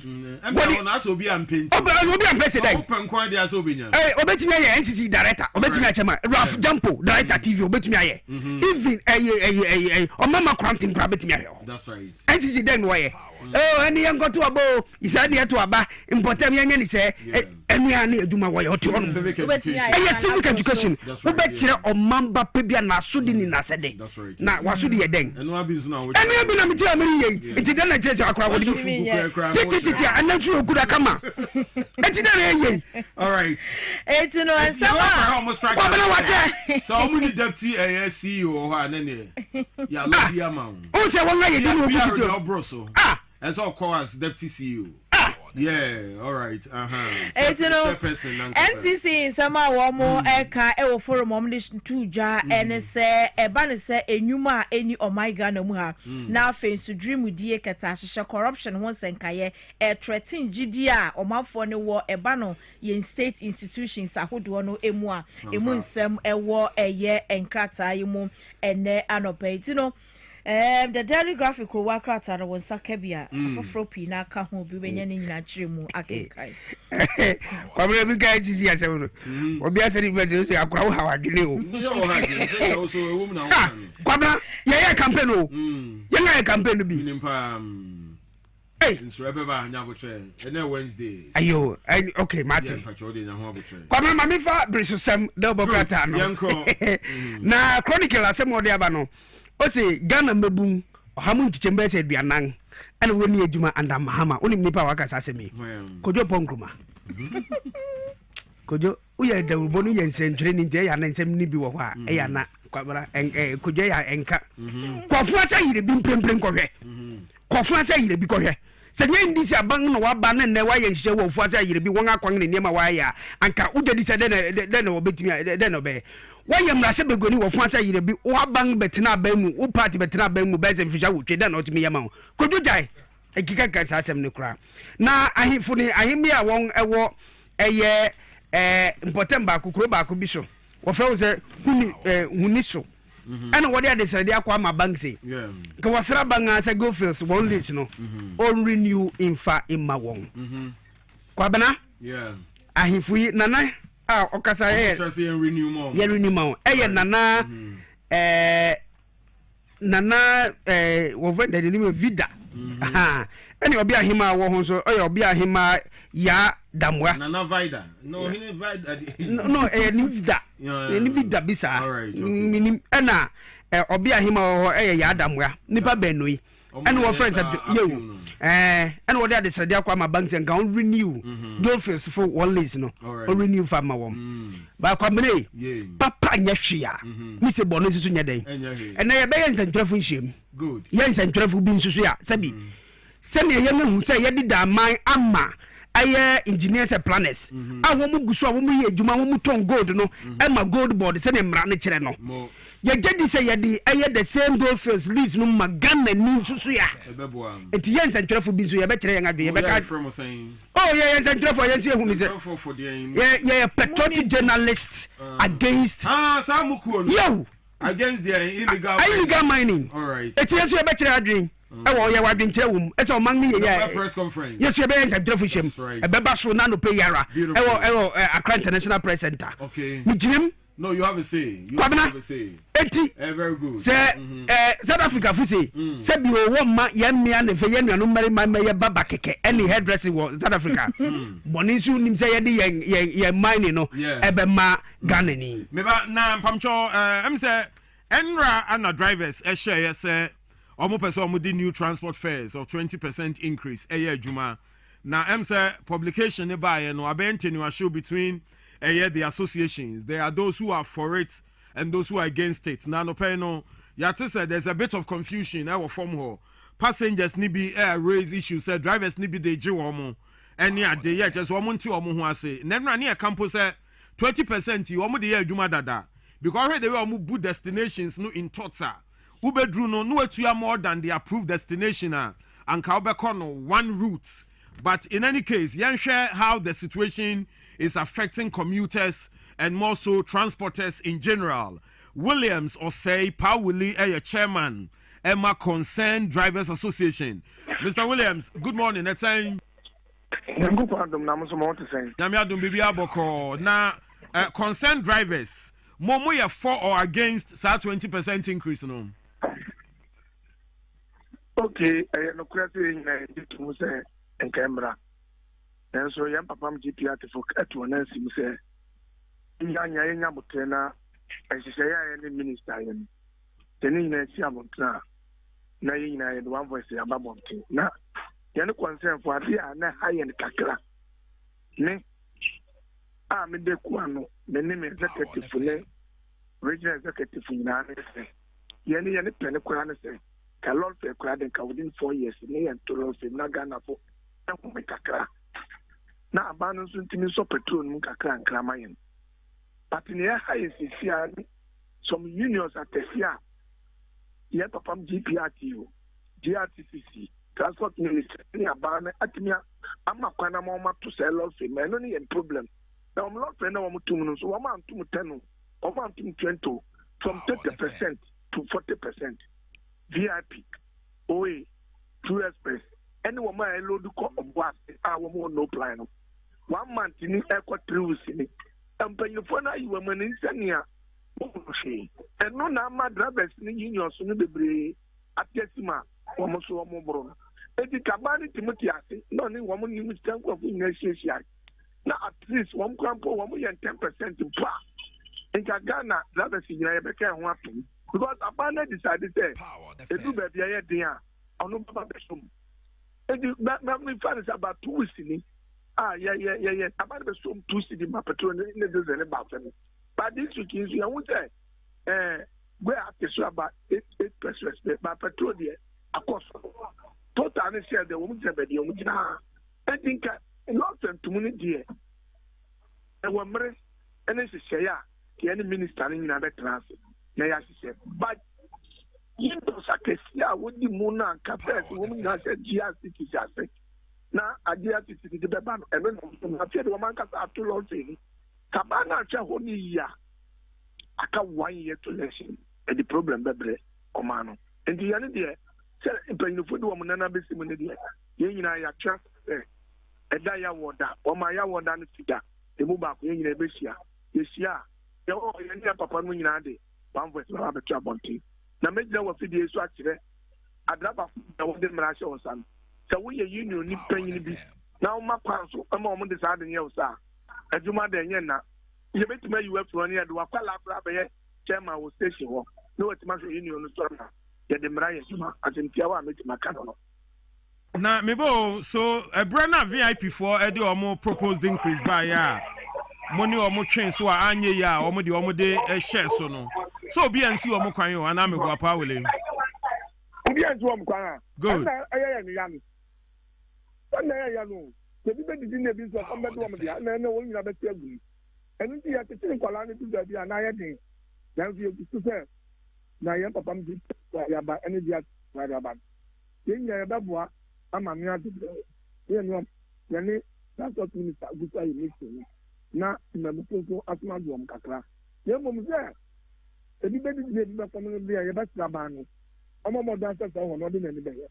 na wɔn akɔsɔ afɔ n'ani ahwɛ dia transport na gidi bia ɛna mo sɛ aba no nyina ɛbɛyɛ de na mebo so say no ɛkyena nhia mu no mo kɔpre ne sɛn ebi mo adi kan de ntumu ayɛ adwuma yansi ɔmo kwan mo kɔ no mo kɔ akɔpre ntumu no anasa mo kɔpre ne sɛn no ni nua bɛ ma yɛ sɛ ɔhɔ ne yɛn panse sɛ no anka sɛ yɛhyia yɛ wɔ ne yɛde bɛba because ntumu ne deɛ this window no pɛsɛ ne move mate this window no move and you do what ne wɔ ne yɛde bɛba na mo mo ma yɛ tumu ne deɛ yɛne union so yɛde mmara na bɛte soɔ no wo a wobɛti wo aborɔ yɛbɛti wo frustration baabi afe ne nti ma ɛdu sɛ a na ayɛ den kakra ne sɛ wohu sɛ lɔle terminus no ɛyɛ government na tabɛde ma yɛn ɛna sɛ nyɛ lɔle terminus koraa na woprɛsi transport a wotata naba na ma wo enti wontumi mfa wopɛnyɛ nea wopɛ mate aseɛ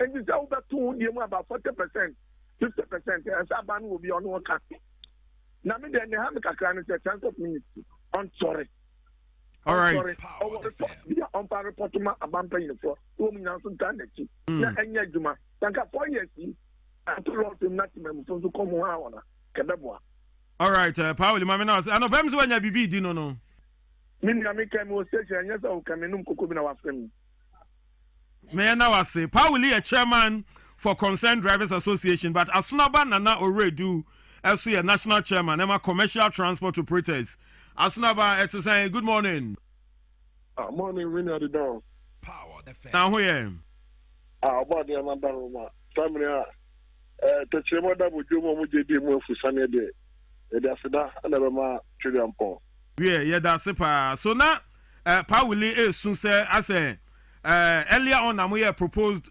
transport fare increase ameye hono selected transport unions or companies at the adwuma notably VIP OA any 2M Express but more man fa anya adwuma this time must have another increase amount for say there be wono mo ye for or against ASR proposal no yo me ya de do me da se pa se o me sa kwenya we na no poye Power FM LTV XYZ me fa kwenya we enchia we an kasa me papa nimpon Dr. Imanani Akra Greater Accra Chairman ma GPRT na me na ya berima the woman na say o hwe adwuma na ye na ye wo intracity power and ye wo intercity na intercity ni ye won e call long journey no ana intra ni ye trotro anywhere je kapre short distance no na me nya don the woman na say na mo bia ye adwene say ye betu kasika mu no ana yenya enkra free Ministry of Transport here Asia na ye bese ho na kwa na so a ye de maybe a insure board ho no eden ebeto sabra no ye man mani mahama be show interest say abrafo no nkomo no me be say me di ma to na me ka bi ema papa e bi osie yoyo ema offer the cabinet ema cabinet Asia ema almost the 1 Ghana city the normal care subsidization 1 Ghana city bia almost the bus abrafo yaso yenye na yefa entufa ngo boss mo ema ho hi and it is sabra 15 minutes run ma me ba ne enu city aso bia ye de yaso de bre abrafo a amayanto lori femu But I don't know. You know, no more VIP, any that you take on. You have to say almost almost cash come on. You know, what's saying you know back home, but I would see. Sorry, NMD Kakas only intercity, any intra. I don't think, sir, almost I don't say, yes, so you're not for my domachi. No more, the man said, I'm coming to woman, and I see as almost. Now, one hour, sorry, one day, and I saw one, sir. Some of you know, you're not going to you know, I'm not going to say, and I 2180, no kind of preference. Transport minister, no, or to me, sir, Obama carry for Congress, and as well, my carry for Council. Obey to me, I should start to you know. I hear the Canada to be the door. Yeah, Nancyaba, and also, I can't want to Nanka. That's here too. Yeah, Papa, after minister, and yet didn't come say subsidization and my Nanubino. Till I never saw honeymoon. It's Yena, but Tremi and train. Yakasa, cry, Papa, John Ramani, Mamma, Nikruma. It's my phone bar. Now, the next window sooner. They and train. The end of the first one, the classical wedding, and the first one. But you know, in any case, Crampono, Mamma, mathematics and none of pay. I'm going to say a two classical crown because we are 2024, a year 19th December, go for now I will petrol, 14 75 pesos, and now we know cafe. Petrol no cost our 15 pesos into the door. What are 14.75 every 15-20 more. I don't know more petrol. I find so diesel now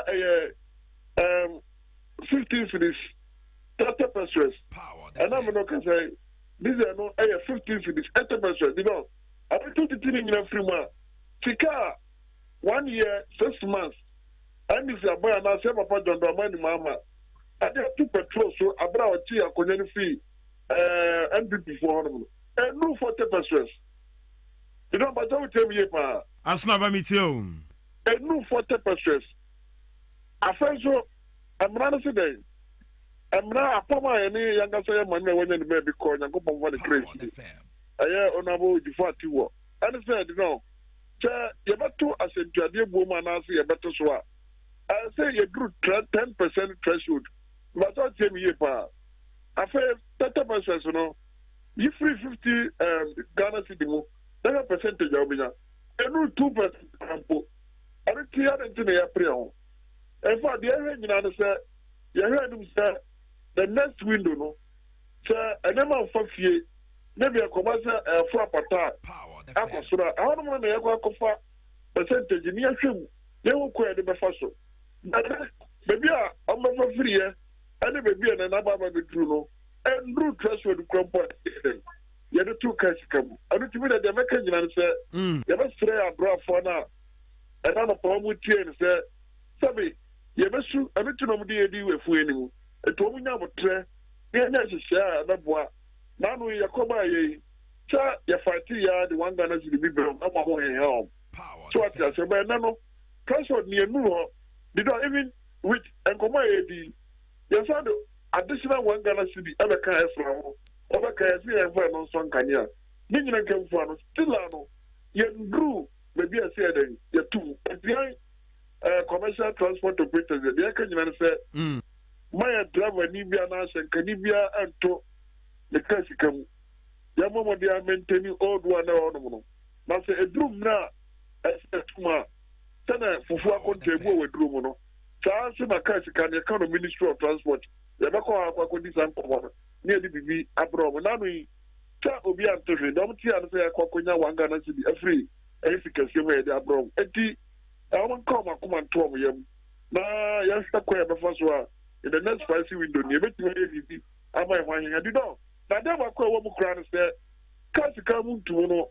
Me as soon as I reach out in the house, because that moment, took us to come and say, Bay, the crew, and walk us through. Coco, any question walk us through. Uba, school fees, now I top one of the Bako, Ninya Bako through. I say, one was survey, and we shall win to be a full car in the Manemano. What we are so much at the other. Laba the Cosro. Every Tiana and Pendona, Capatroni, Yasana, the Empire Yabana said, everything above for mum, rather than say, you never took a scam. I'm inflation, I'm Balua Cosro, I want to I break to my before the tea. You know, and come on, you have a formal GPRQ, the Ghana Road Safety, a Ghana Road Transport Coordinating Council for. Good. A day, almost a SARS, you know, commercial transport operators. You are in total support of the cancellation of the price hikes. Nano Brandanka, Ebayasun. It's your enemy. The next price we do. Maybe me a free mama. I'm a 7 years Meda say Maminda Asnaba na no redo national chairman commercial transport operators so say but yen to me nisa ankomo we ya Yalbema the famous Yalbema PRO Emma True Drivers Association ye be yin sin chan ono so ahoma so Yalbema marching that saying rather na from the Amelia Kwabena Bibi Aboko Pacho rather go so shenema yeah that's it pa so Sa first way no ehina wo gina with your union no True Drivers mugina mu saying mo ko say enkoje anasa mo se da bi ebranso ye the door the kind na no joada abra na enam fema mu se bibi sa ebe koso o ma mu hano minister oda asenkan duma no owura Joseph Bukari Ndipi eto nsafre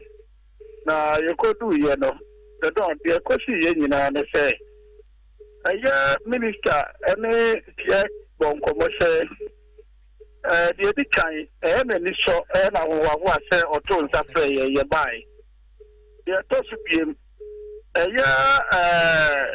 obabo ya pass se atuma ye di ase ye nsase ye nhwe ye transport sector ma ya dawa for enya ho mfaso no Juma na so na yegusu ayeye na se wu ye juma na wo o ma wa juma ni interest ehia of first o jiri se ne kwa so ano no na so no kwan ya enka ye fa so ato asenti abo mu no ono so di interest pa ni se obehwe Ghana for ama Ghana for so ehu ahiha omo eni na baby an ye beto asenti abo mu a ye nyina ye sinkomya no enti akoba se yenkoa ye koye ne saa da ono nso a wojina mama kimamufo no onya we a ate se eduma oti ye no ase chiaka kranti obetre se bibi sampo a yemfa se proposal na yemfa mra ni nyina ye mbobo ho na yemfa wa bezaku se ne da ye no mo nko gaso nko bisa se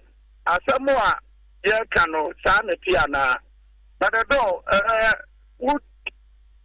the two da na no kwa entwe eni ke di bim e ma no ye ne se eni e nyina be ko ne ase abanti ye be po ya dwa fo no nyina ma ne se ye nyina ye nya otwen honhom na de dom pe se di nkomo bia no pe da ye hwabe e ba tell 19th year December na ye eda ya wada Jenriamo OMC a ton fango my Ghana ha and the biggest one now Jenriamo go and make car oil. They don't mean you watching it. The 19th December no yet to fango boom could you not pay it. But Satam no now your man paying our teso Nana Adodan Akufuado. But now Yenya and Sir man paying that man penina no so in they don't look when they say now offer the bit to say a yes super the chair petrol no send me a near tunnel a year of man penini nana ado down kwa Akufo-Addo person no they don't mungu me pani and ya debu or to pay ya no biantin was it but I know first super na a 14 city 75 pesos. Then I'm going to try to calculate that one of what they are two of it. I'm saying, come away no. Asnaba Edika de Yafem. Na me pese a twemba animu ni ebe hwe ennei no. Baby a ye call e was a increase we ho. Yenim sa fango ne kosoro. Enya no mu nyina so. Enti no ye kɔ ne sen.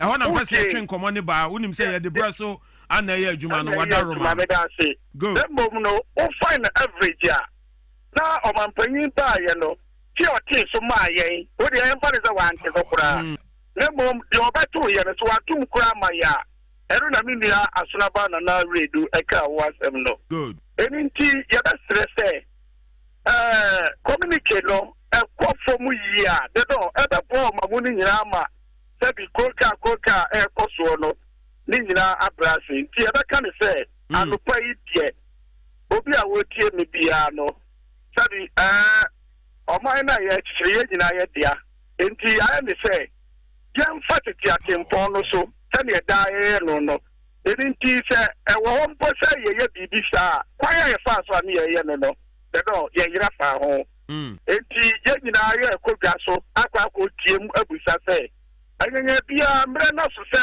ye peje mu ana se sanity a ni abeka wasem se nya san so ade do ye beka for fidie kase se for now no ye to transport fare mu enti wu bia o tie no pacho reverse decision passing ya so ticket mu no eboda da na yeguso a ye jina no pay. Alright, ya bema mame ena also wase na mewie nkomo we with Samuel Amoa deputy PRO MGPRTU na wasi nupi edi amaye nsebi esi abosoba na major pai what you say na GPRTU the biggest union no omo na kase mpuna epunu we ora Samuel Amoa machin cho boko dem nyame adom ye ho ye da senso se ayam hihye ananka a passenger for wo mu no ma brena se say ya na beko anasa kina nhia mu no betumi asesa bibi ido me da se se ye ko ni de se ya na beko ni de mo Asunaba abecheti ni mamu ya so so e de ne de ababitwum ani nyina ne tofa ni na le ke ye beto akintabu ma ruta te pato no ani ye beto yes ya ngika kwa kusia minister no oji atumu se ye nhwe ni mu kwa ni kakra even an who baby cry or cry it's likely say next you know it's a credit to me aba in the community na here the joint community got the above here general secretary GPRC when Emmanuel here and so general secretary the GRCC and Sasha here because they have separated their all 16 regions and their mom was a branch to me and so activity no be uncle to catching your boom no yeah sharing the akoko to the next wise window no Niama esi anase basoma ye betina tinise be bi esi abo ho ani dia no they are sensing kunya de esi ye de ba pon tv no they for the normal procedure no so need to ministry next year they are march and capone na so ati yeah ene same menjo nche mame na wase ne hwe enhyiamu na chi ensem ebepie free mu aba Samuel Amoa deputy PRO MGPRTU wo santi free eye William Osei chairman ma concerned drivers ya bema PRO true drivers anafi Asunaba nana oredu national chairman commercial transporters but Accra and nana joa ye bebi ahoma netum na yabusa passengers so far how far ade a ye tum kwan bi so a wonte ase anaso omfa ntumu no enye adwuma yebedi sa nkomo no Accra ense yebetumi akọ ya yebetumi akọ enti Kwabena ashenka nyumakui mini won ya adwene won aye niye but misre the government of the day ne sector minister honorable Joseph Bukari Nikpe misre ni say indeed he said VIP and other ni won watuma mpacho they should be called to order Kwabena, they should be called to order. You cannot. Kwabena, they should be called to order. GPRTU is the biggest driver union in Ghana. Good. Not say GPRTU for anyone bank official mean to muya. A private man like a VIP and other people cannot. But classification as Sunabadema omono. It be a intercity and it be a intracity. Kwabena intercity. The same fool no auto. The same fool. Enti dan Asunaba person chairman say commercial transport operators no new national chairman. E bi mu nko long journeys ana. Omunyina run within a crank one. Kwabena, minister said they should call this VIP, no, they should call them to order. Na yenina yentino memoirs from Great Council. Till na me face Julius Zebra, chief of staff. That's right. We pay tribute to Apostle Kwejosafo. Okay. Na group ya ndoma was ebusumi we na ewie na wo besien. Enti wakoma ebusafo nyina hyede ne ya konfoninu ewo ene eye chronicle ma wode aba kwabna ni kwakram wo chronicle no wose MPP amanyoku no wan aba kosemu no twofo panyina waba sebia wamonoma a wabon a wanye dwuma ye ewo MPP mu eye GFK Justin Fipoko do anyame na America kwabna ewo chronicle na chi hanom so opinion na wa share kwabna ya asem no wode aba and unfortunately nipa na wode asem na waka asem ni so wode aba ne say JFK and the worst general secretary in the history of MPP unfortunately no aso no wode baba ne biom we be re-elect no wode we be re-elect JFK as a general secretary no wode wuntumi aye national chairman yo what do you mean national chairman ba me pe wuntumi ene buakem former subi MP wo friend den Debbie Eugene one fama no me say one fama Eugene one fama Eugene ba me o ye den o de be ma GFK kro ya funyi obetina sisa no fifi kwete so be koso ye general secretary no so minti so be so be contest no minti ye nto no so girem wo enti unya the light wuntumi so be national chairman party amu we into want to me by chairman against one NDC. NDC. Me say national chairman minti say also wonya biom minti ye. Enti Johnson I say do catch minister or national chairman. Enti minti say also onko biom. Minti bi obi anga bibia njere bi. Yo. And Joseph Yamin. The operation manager, organizer, and also minti so be contest no. Ito jina ni nanso. Capacity wa also stay. Capacity ni a deputy. Or call for deputy. Deputy. Deputy national organizer. Yeah, when you deputy. Mugabe Masi. Yeah. Ne flyer no here in a deputy national organizer. Say deputy na. Organizer na mu na. Me can say deputy. When so munya start campaign. But we ne flyer no say call for national organizer. National organizer. Yeah, national. Oh, okay. It capacity man be contest. Any move for me. Any Ola Joseph Yamin. When your competition. Yeah. Capacity man against if it's a capacity man nebenyo say Joseph Yamin nebenyo compare on to grassroots man the flyer ni national organizer hopeful okay deputy na big ground to na muga na bi na bi way ono kwa mati say we free organizer ho yeah dem na when to be an organizer na advice no betu all right yankwai don the Daily Post and Accra unwie oh maybe Daily Post ko wakrata ni mu administrator wono da Ghana Medical Trust Fund nano adwa obobie da kupoku fonyi da hanom say Ghana UK Investment Summit toja London no kopie wase a wo call for a global backend say wo sombra emesom se be ya mahama care dwuma botaye so na ni so no wo so betime mu afom de aboa na etimi aboa madwumade no aye kama na asante mantam so no panifo e ma wo assurance say e ba no wonka ne ho senka ya edi nkosi se June bosumi aye ne de sunum no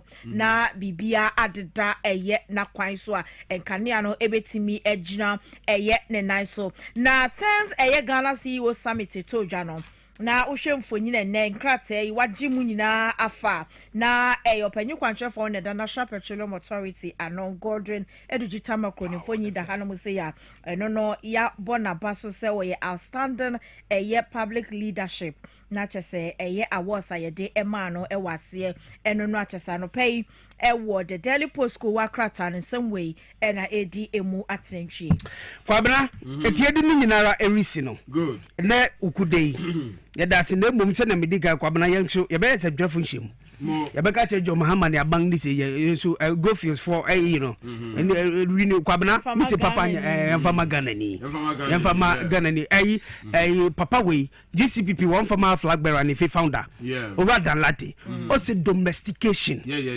eti domestication o yaguso enti enfama Ghana ni betumi ahwe so na abia yo ba ko bi ni din di IV efu aboaten na woda Me man happy birthday. Ivy. Yo, if we are boating. All right. And then I would that. But lady no, me so bo link in mami o.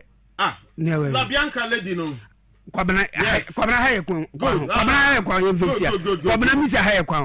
Eni mami ntia ne. Adoma. Good. Adoma yemuache. Sister Adoma yecha. Adoma yemuache. Against the wagon. Inside the wagon. Kache say she should do the needful. Nyema bi wa Adoma mpesa be. We wushia no lecture and then you Titia. Good. Nti Adoma do the needful. Now you're supposed to be say one word for Baba Raman. Na amanfo atwitwa boboy no rough. There back say I only blame the father for not using condom. Hey, Rade. Obi say man of the match. Obi say team owner. Obi say if not evil, why will Baba Rahman be in a World Cup team? We. Na Charlie, say boy no. We are a relative and when in crack. Come here, me edibesi. Good. Prophet Buama or Wonkoko. Prophet. You Buama. Or Wonkoko. Say me gaje so chia. Onu na du mi nda bi preach what TV XYZ. Also share with that person share. Prophet Major so. Lovely morning. Major so pa nyankopon shroud. All right, mami activate the phone lines 0208 984 166 025 668 5090. Minimara, you as a passenger. Dear drivers no increase transport fares no abra yema omo kwan so omunye. I just want to find out from a few passengers this morning. So on Tuesday enra anom so omo decide increase no baba. I want to find out your destination. Sign a wutua say an increase from the old fare. And as a fare no eda so gina baby gina.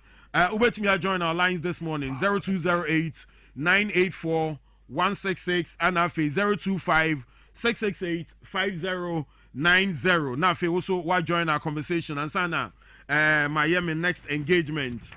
Will Jumedi so Eddie Amamo. But for now, Yensi call away. Hello, good morning. Good morning. Yeah, Pacho, yes. Me Kasafri Oblogo. Oblogo. I honor a crossing. Me Pacho, Endra Kwampo. Me Bako, Koweja. From Oblogo, Eduko Weja, almost in 5-3. Now, next time, come again, saying, I got so much in 4-3, almost in 5-3. Almost in 5 cities. Oblogo, Echo Weja. Oblogo, Weja. All right, me that's what I had. That's one quick catch him say, at least Anka 4 Ghana, okay. But, all right, almost in 5. Maminti call away. Hello, good morning. Hello. Yeah, Pacho, my name. XYZ name. Pacho XYZ name. Yes, to from Yan to back.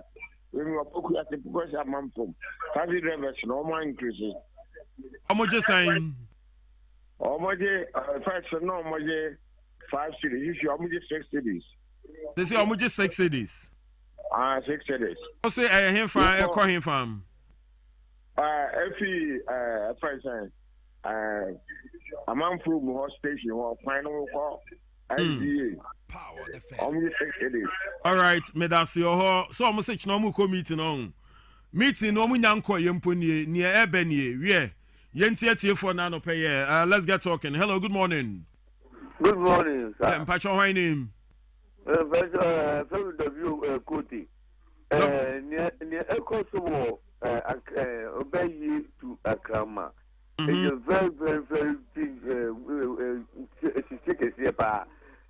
it's almost 5 cities, 6 cities, and this are almost 10 cities.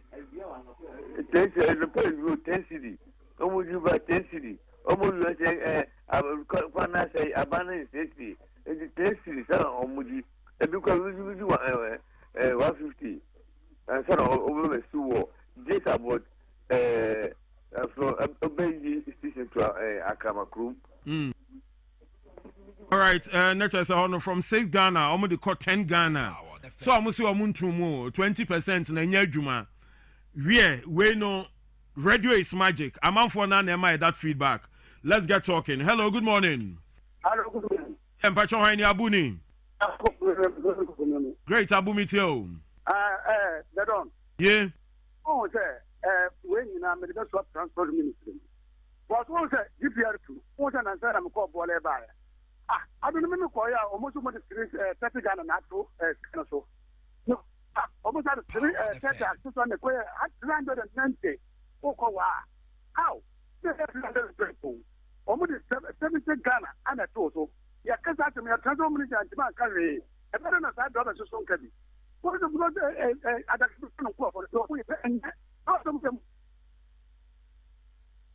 All right, Abu Mamina was say, just no. So, umwa now kukushia. I mean, send a besiako. All right, Yenti amount for a contribution 0208 984 166 025 668 5090. And Yembia no drivers no 20% no. Omo de Juma and I say a cost same amount. Or destination no. Omo de increase be to one. Hello, good morning. Good morning, Didon. Yes, sir. Pacho name. Pacho Imani. Yiman Pacho meet you. Pacho maybe beside Popozu, man, over 1 year. Before so him, I say, oh, what brought you? What's the nature of America? Okay, without say, yo, afternoon. Aye, overturning election time, why? Party, without say. And went in our friend. And went to them, friend. Mamu and Bush programs, sir. Why? Yes, sir, and come be say no. You're free off any, you be sir. What you say? Young Koyanim. Hello, good morning. Good morning, Dadon. Yes, I'm Pacho, my name. Dadon, Collins me. Yeah, Collins, Pacho means also their name. Dadon, me dear, me yadi, me ama buying, and this is Yambo Kakra. Then I want to say, ministers, no, especially transport minister, no, why a week? Because the Americans are maybe a cowuna. Drivers, no, I know more than the two, or more situation. Because petrol, no, about 1460. I'm an MPA for the catcher, says, I want no person on my price in the Babeto. Now, on you who ya and say, the cow who's that flower with social media, so and you're not correct, not your mother to petrol. Power the fam. Now, on you who ya and say, first, you must have to petrol. Almost 2 minutes, transport minister, no more. Almost now, I'm first statement to be another, I'm about him. Into net, I drive for the 2. And I buy back as I feel I have from. And this is from where you move now more. You have better answer no mobile power. But near maybe I cost me. To be frankly speaking, yeah, you move now more. So what you say? Tanya my way, you know, every baby free. Every baby free. But in the India, the ministers no sector Sibino, are you weak, sir? Says here 1 year, 6 months, and I must start a week, sir. Oh, indeed, I don't. So you blame driver for no and ye. So young kind of crunch you. Quite petrol first. I buy me who say, yeah, the bonny barber to say, yeah, who say, yeah, for the fool when you are turning thing. Oh, because you two petrol and change Yanni as our two petrol. And your bass boy, 240 to passengers, your man to move. Oh, drivers and 2 Lord fail. Yeah, my woman, the G, yeah, of him say, and then I could do 15. Say 15 say because I buy some yet say all fuel station is under government. Whether boy or a total one or more price number yes stable and the cover this fuel station very correct. Even this every year to 70, every year to 80. I don't think I've done to my CNP. Here will say 70 diesel or 17 later say I may call and class and the cotton. They don't I didn't think MP for any oil marketing company for the team trust and yes, because Sana, you are at the Gita Macromia, yes, and more relationship, and society, no, we are the don't and yet. Ya buying a mayor, dear, ye number. And at the door, the last time we can send the offensive north, the world would do light to me and just here. Somebody go abandoning myself. Dr. Frankamakui, one sort of Santa ready. Pacho, you, Yadasipa, Midday say. Wamubeti na kuma pasu miyanko anywhere 0208 984 166 025 668 5090. Hello, good morning. Hello. Good morning there. Mpacho hanyo. Mpacho makasa fi Winneba. Ma mpacho yete. Mpacho Winneba junction to Swedru. What the 10 cities so airport car, airport auto, what the 30 cities. What the 13 cities? I would then call you 10 Ghana. Although what the 10 cities? What the 10 cities? Power. 30 cities. 30 cities, 30. From 10 Ghana to 30 Ghana cedis. 30 Ghana. Better. About 200% increase. Oh. Naka. From 10 to 30.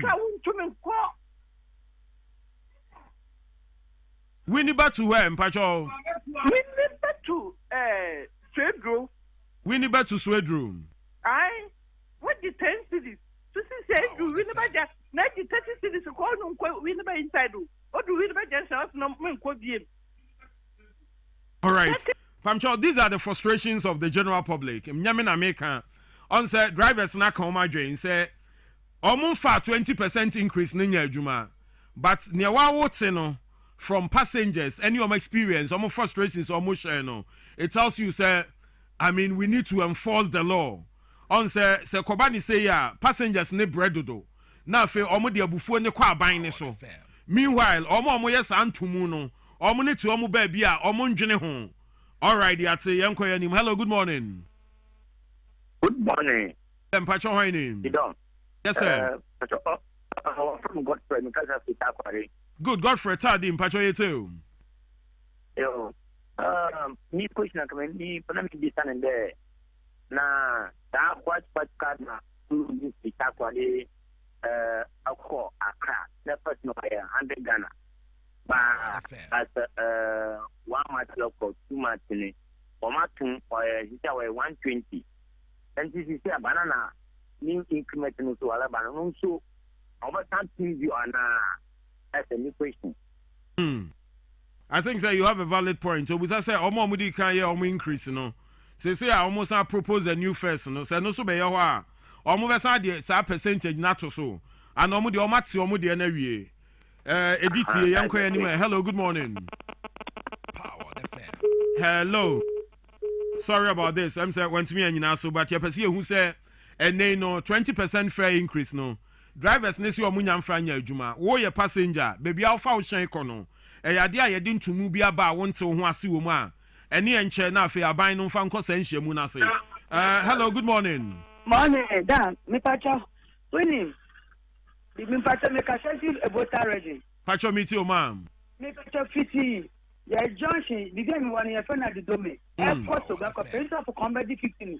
There's a Muji 8, Muji 20 cities. At the domain, Kosoga pay. Aye. Inside for Baji 15, Muji 80, 20. Now, see, Madame back on a corner 46 no Muji. Hey. Kafra, at the domain, Kosoga pay. Pamcho Munsha Honso, my aim.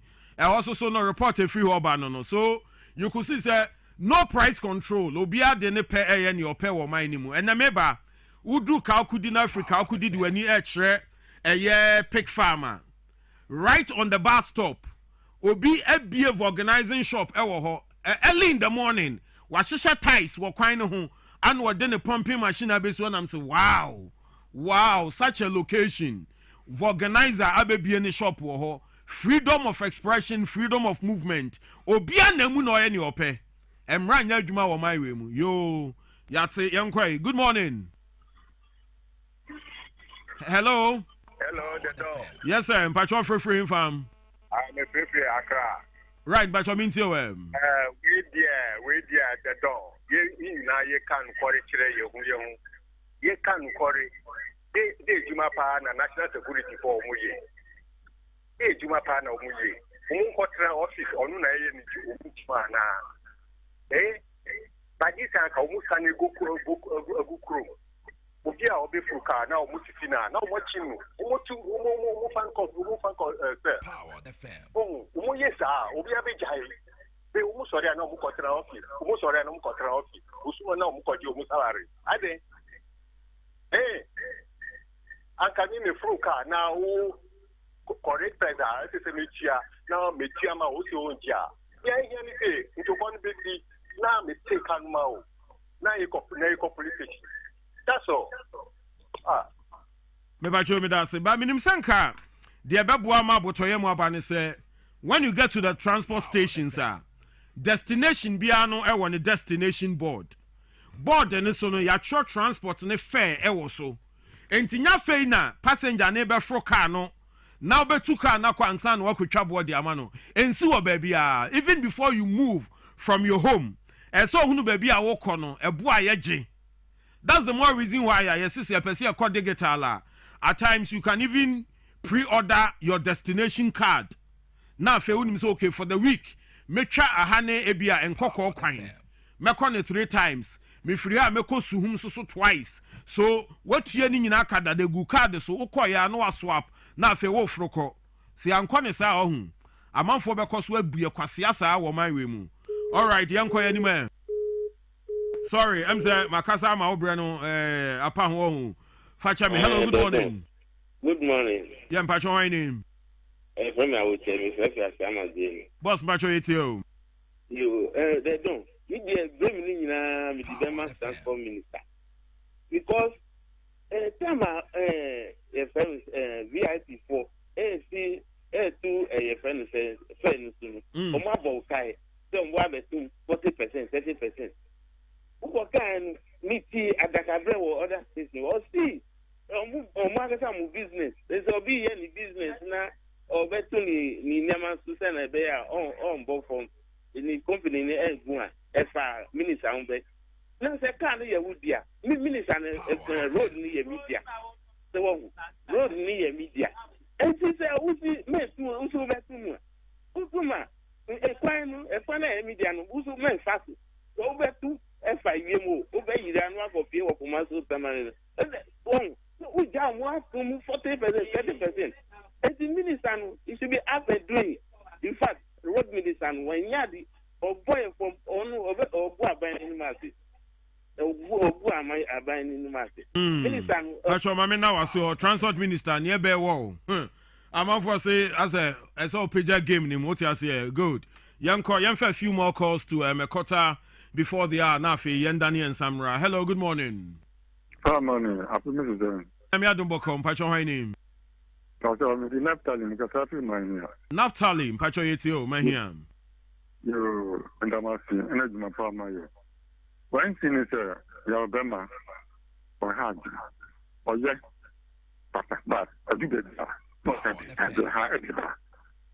I can be a bit pure new Abba, listening in Barrow, but more I take that. And it's only one appeal, listening in Barrow. What was it? And she take on them and pass you on it. I tell you. Do you answer? No.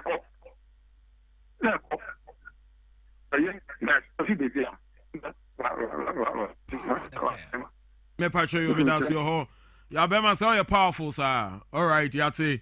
Yankoso na yentie mu 0208-984-166 then again 025-668-5090. Morning. Hello. Patcho my name. KB Mikasafi KB. KB patcho yetio. Miss me contribution NDC pa. Now in fact, the share said the system NDC air running on me. We are being so weak. Power the fam. Yeah, weak. Papa. Ama, o man no ya shey. Ya kasi le be pese ekoyeni. Ya shey ya no kre. Yentimi, ye be man krofo ya samba because on hye ya se. Ene e ma ekosu nyina on hye ase ntima ama ene ne mpanyimfo. No timi nye na jwo no nye ni fi ho. No pe on a den en fo onye adwuma no ne enko ye nim because ya hwe ye a ye ni begu ase. That's it. All right. Well, to so kasa bebu mu akon ha ba mu aba na chese ne honhom ne ka kire no no obesa ne agu ho. Right, ya say hello, good morning. Good morning. Pastor how are you? Pastor me din na me kasa fi makasi. Na Pastor yetio. Uko kum aka so aside ya fa Wega Junction 52 days eko Wega Junction no mo je 4 cedi at Fitiendra me ya 4 mo je ya 5 cedi. Power the fam. Almost identiam. Almost omo atum. Almost omo atum ohun. Omo de 1 cedi atum. Na mon kan tro mo say enye na GPRT for se mo ntum no. Yeah, almost say daddy and Endra no more no one announce say yen too. It's me call station or me decide on first in a quagon say, yeah, I would choose this year, they are to other first. All right. Madam, yeah, that's a part for this information. So you see, ilala, I'm saying, all right, Odiameba, Yamfa 2 or 3 more calls, Nafi, Yamekama Sembi. Good morning. Sir. Hello. Good morning, sir. Yes, sir. Mpacho was submit your whining. Your friend Mensa Agbezu. Mensa Agbezu, Okasa frame. Agbezu, Mensa Agbezu, me free Accra, Legon. Agbezu, Mpacho Entio. Mpacho, transport minister, no dear, me dear. Nyamabio, Obusu, and Meninja Hungra. I say if no free. I say system. Because, Yawagana, sir, yeah, 2 bedroom, I can be driver for almost to me. Our percentage, yet me edit too. But say a cheaper to swa. The same people no. Almost me 80 reference to my. Nyama ina koso but pay for more. Meaning yamu ye fam. What Tama, you see, dollar cost or Ghana Hano. Say dollar cost once there. Not a jarry for no to mem. Dollar cost trace the name Mutunyam, but dollar about phone. But the same people no. Almost meaning percentage, almost debating a masu. Now, I have a woman, Niamu Peno, and one amuye. Now, I say you were leader. Now, leader, wants me sorry, China, 8 years uncle for no. Now, yet in them for the bra. I think leader for Moji and one. I mean, me better Moji and one. Huh? Because a jam Omoyan Pesano, a man uncle ye, you're a bread. Oh, I want to be brave, baby. You leader for one of yes, I don't know. Because Omoja will be out to me in your open. I will grow him. What do I say? So also a driver, more union. I will say a 2 bedroom, the multimate Akamudia. The same to say 2 bedrooms, and someone who's saying answer. Multimate tissue. Baba Munamudi, where far, nobody where far, nobody where far, yet me down Musa. All the ship was so die for our Ghana. Said dollar cost that I'm to your mem, dollar come to you, but dollar back from conference of Muting Masu. I buy me a show. Not Yamu, no Namudi. Now you were leader, Namu to me friends and for a child, not Omudi and Rasha Munsum, a yen Yamuya. You're better than Mubasa or Ghana. And this president is so one Sorangina. The ministers for someone, to make him,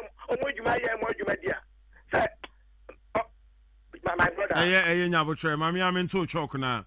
Why we are no one walk trash here, Nafi, Mina, me baby Yasem. Men for last call, Nafi, men come round me bar, we settle for the conversation. Hello, good morning. Good morning. Yes, I'm Pacho, I name. Pacho, very much in table. Hey. Pacho, you Martimitio. Pacho, bear mentioning from DP from crashing to Mburu, Elko, Accra, almost 1,000, 170. Almost 170. Nebano, almost 160. In Jinam here, Samuel Zanka, 130. Naminu I said, near Cordia, almost 170. And I'm at Nebano, almost 160 hour station. And I'm not the all right, Pacho, Mammy, and now so I say for that's your point now. What they abetumu amaya no na I'm say that's the general feedback eba at the opposite kasana. Done on this transport issues no. Good, yeah. Other versions where you need call on say. Dodo na obi wo ha because on him say free area Accra the Kaswa. Yes. Yeah. On friends say on the normal friend inti no afa if we call the call if we call her inti obedile tot sa don't yes sir yes akra na just one when more profit don't yes sir yes sir o mine yen for any nkonya man kakra em what me phone yes sir beautiful yes beautiful pamcho me technical producer on tankasa but why express the frustration let's just assemble how what you say we are trying to talk to Nadia. Young Kwan is out. All right, we live you on Pi FM 97.9 and also on your TV XYZ. Power FM.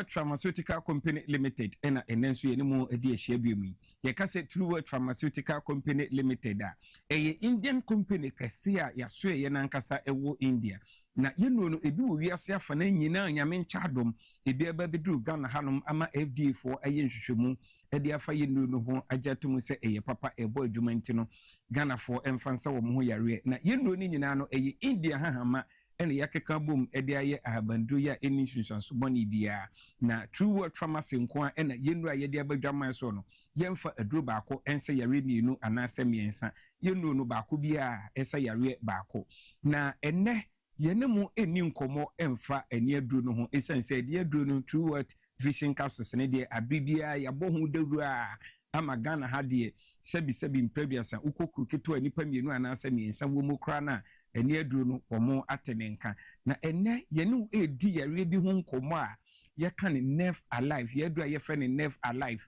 ya esa entinimu yare eye yare bi a edi Ghana fo nya pa mama na maame bi eba yaso ye hono ma wono eni aduro ene joint fortis ne ye adwuma ewo ye no mpim ne ya poso no eno na wo beto ye ena ye de nerve alive ne kan ho esan se na owo intinimu yare enefua enai 4 days ya maame no ekonomu aduro no ena maame ne sha ase wo di aduro no ho adanse se intinimu yare na woko hospital doctor ka che ni se wanya no sabe de wono a wote nka woni ntirimu se bibia ededa na akwan mu eno ene twen ya adwen ba so se eni kwan se ye kasafa ani aduro asiche yare eni mojabroso aduro no nko a na mum intinimu yare de no nso no e wo se ye ne Ganafo edi ho nkomo mama me pa acho the reason ti ameka se Ganafo dodo na e wo intinimu yare ensunsunso no e mo wo monka ye se intinimu yare na wo mo anya no yenhwe insunsanso ne bi wo ho no ma na ayese wonsa ye otitriti wonan aye otitriti na onase atatai mepacho aya na waposo nyina aye hojo wonante a na ayese kakra bi a wabre nante ho kra etimi ye odin mepacho aya na ayese panie bi ewo wonamu anase osre ho aya na wonsam nyina afo wonamu afo enti wo hyempoboa na wonante a na yese empoboa no ero afri onanse mepacho wo binya entinimu yare na wo ye bema etumi mo ye mre e wo kete so esanse ye bema no dompe bia enim eye entini nko a enti se unya entinimu yare a na wo ye bema utimi eye mre e wo kete so uhunu sa ensunsanso we nyina anase wako hospital na doctor akacho se wanya entinimu yare a aduro baako a me kanfo ede ama wo eye nerve alive me patro me maami a wo hwe me anase dade ya utie me se wo de wako hospital ana woni mu bi a wanya entinimu yare a bomodi a na adure ka che ne se onkope India fo adura ye frɛ ne nerve alive ni bi ento na wono so obedi amansan adanse ni bi hye ne nsoma me se wo gi nerve alive na eye untinimu adwuma no na oje joint fortis a eno so ye adwuma e wo ye no mpem ene ya poso no na unya na mienu no ekabom na we ye adwuma e wo untinemu na we so ye adwuma e wo no mpem a abibia wo pomdin no esipi esita na mamenu eni nkomo emfa ye adura ye frɛ ni prostate no eboa emema muwo prostate yare me pa acho wo ye bema na wadi 40 years and above o stand the chance say ubenya prostate yare ni bi na ubenya prostate na aya na ensunsanso a yehunu ni bi ni ota edwunso ententem me pa acho yembema no ye wo pipe bi dru ben bi edemu a me pa acho ekọ sebi baby adwunso no efapie no na se sa pipe no emu esi anase se yakase wonya prostate na hono enti ma pipe na adwonso no efamu pie no entumi pressure na wose de ba no entumi embasa enti udwonso na bia kam abibia na adwonso enenam ho na yese adwonso ebon ho obi koda na adwo wo be sorry several times akwa adwonso uyi obi a uhunu sa ensunsanso we nyina anase wakọ hospital mpo na doctor akacho se wanya prostate yare a entena se ntwen emma yemfa roba ento be mamu nhyewa wona na bi ana wo papa bi atena ya wanya prostate amana dru stage a yede roba ato ne be mamu a utimi hu se wo dwonso wo je ne ho me na pa na India fo adru a ye frɛ prostate live no oma onsaka bia ebetumi aboa wo na enye enonkwa esen ebenti ye ntumi emobɔ ye no ni nyina so ani aduro no mensan akae wo biem se uyo bi a wanya ani ho ɔha wo bia India fo adru a ye frɛ True World Vision Capsules no ma onsa entumi enka bi wayɛ mmerɛ wɔ kɛtɛ so bɛrima wontumi nkɔsi n'anim wo bɛrima no afo ayɛ ketekete mepakyɛ yɛwɔ indiafoɔ adu wɔ hɔ a aphrodisiac ɛnnimu ɛnso ɛbɔ adwuma paa yɛfrɛ no May 40s ma onsa enka bi ɛmmaa mo nso yɛwɔ mu aduru wɔ hɔ a ɛsiesie mu ɔbaa wɔ ho a yɛde ama wo woma onsa kan lady 40 bi a ɔnso ɛbɛtumi aboa papaapa ɛna yɛwɔ koko adu a yɛfrɛ no post mepakyɛ pa liver ɛno akyi mepakyɛ sɛ wohwɛ me na woyɛ obi a wanya gono ɛnyɛ gono biara kɛkɛ ɛne kɛkayɛ ɛnamu yɛreɛ bi a yɛwɔ active detox wɔ hɔ a ɔnso woma onsaka bi a ɛtu aseɛ one time mepakyɛ ɛsan ɛbɛntie ntimi mobɔ yɛnnuro no nyinaa so na yɛreɛ bi a ɛha wɔ no wofrɛ True Word Pharmaceutical Company Limited a doctors ne nurses no yɛbɛnya ho adagye na yɛne adi nkɔmmɔ frɛ yɛn ɛwɔ 0558 724 302 0558 724 302 0558 724 302 and a 059 558 2628 059 558 2628 yɛbɛda yɛahwɛfoɔ ne yɛtiefoɔ nyinaa ase nyame yɛ adoma a na ɔtwe da sɛ ne yɛne mu bɛsi adi ahyia bi.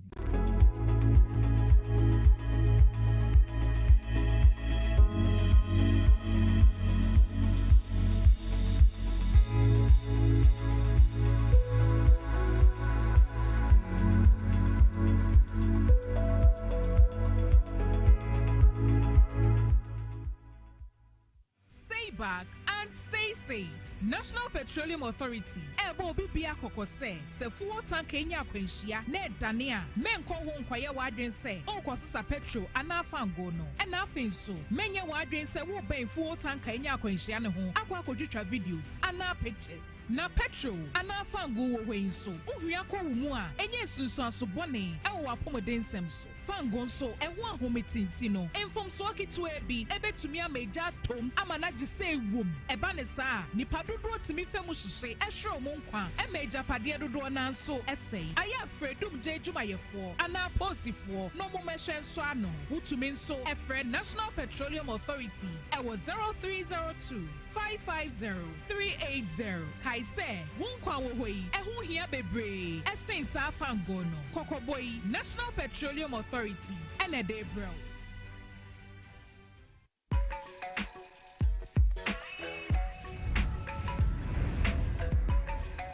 You are your own person, unique, one of a kind, special. That's why you deserve everything tailored to suit your particular taste, your preference, your needs. Just like MTN Just For You. You can get customized offers tailored to who you are. Dial *141# or use the MyMTN app to get to choose from a variety of offers made just for you. Hey, Medo. Not why you possess Onoquano. Ako said you mean Sandy name Situtrimino, which me sorry. I got me free markets buy it, and I'm a 3p garlic beside the brew. Sanumbi, Asan water. Me yana sawagona. 3p garlic mix. My mother said do more for Sunday. Not so garlic papa be near the eye. And now, Madame Fukufin poke at them say, he work natural health. One more day, and we will be by a friend 3p garlic mixture. Na omafo tu etuegusu no enya samketewa say ye didi na ya numi ya de betimi aba enti se wonum 3p garlic mesa na odi abon ho ban se wonya sunsuanso boni bia fa eduo ne ho a bo health provider amane ana FDA e wo med safety app no Fred Piwak e wo 02489288824 ana 02010000021 FDA agi edwedi nkratoi Major Real Estate Limited. What's that? Some papa biabo. Mama na papa. Brother, sister. Atina mafufi acha dodo. Mama odan ka okra boso na we maju. Boom. Onu ti na Major Real Estate fu say. Wo bre na so de wala be ye fiera. Wala kasa Sudan. Uncle. Men se so sika ko banko fi bi mo ngi zo. Na san ko wasa so de ke ye dwuma wasana bo aka ho.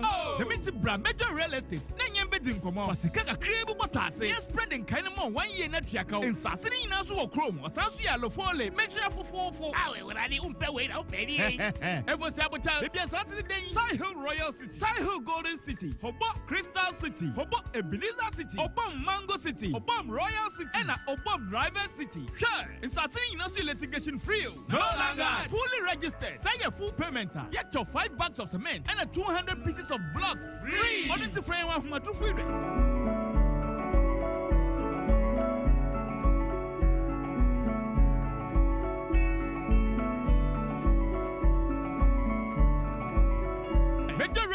Estates Limited. Mama Fiera.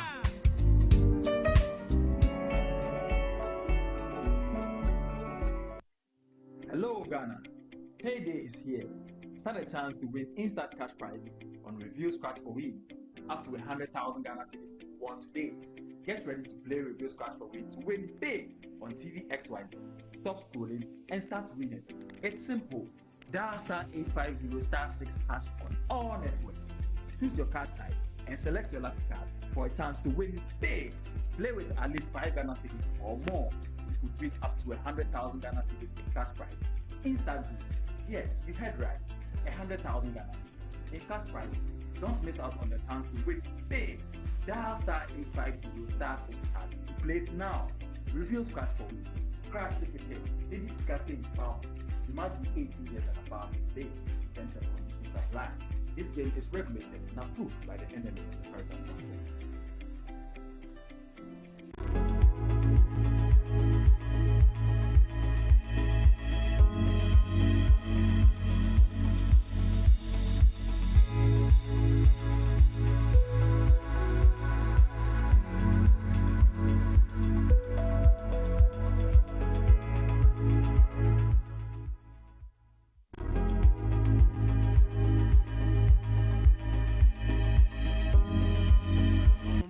Free crime, I will say your life is worth more than a gallon of fuel. This Save a Life campaign is brought to you by the National Petroleum Authority.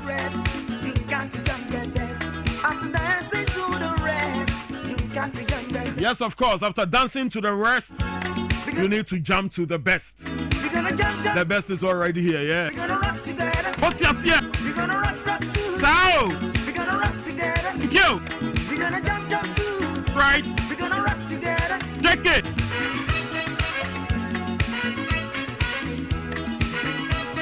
Pamcho Enanope Shandorf Bright Opoku Buama. I know a member of the NPP or aha. We're gonna jump forever. Anafi Bashiru Amantana. They do what we say to me too Bashiru Amantana. He's also a member of the NDC or no so aha.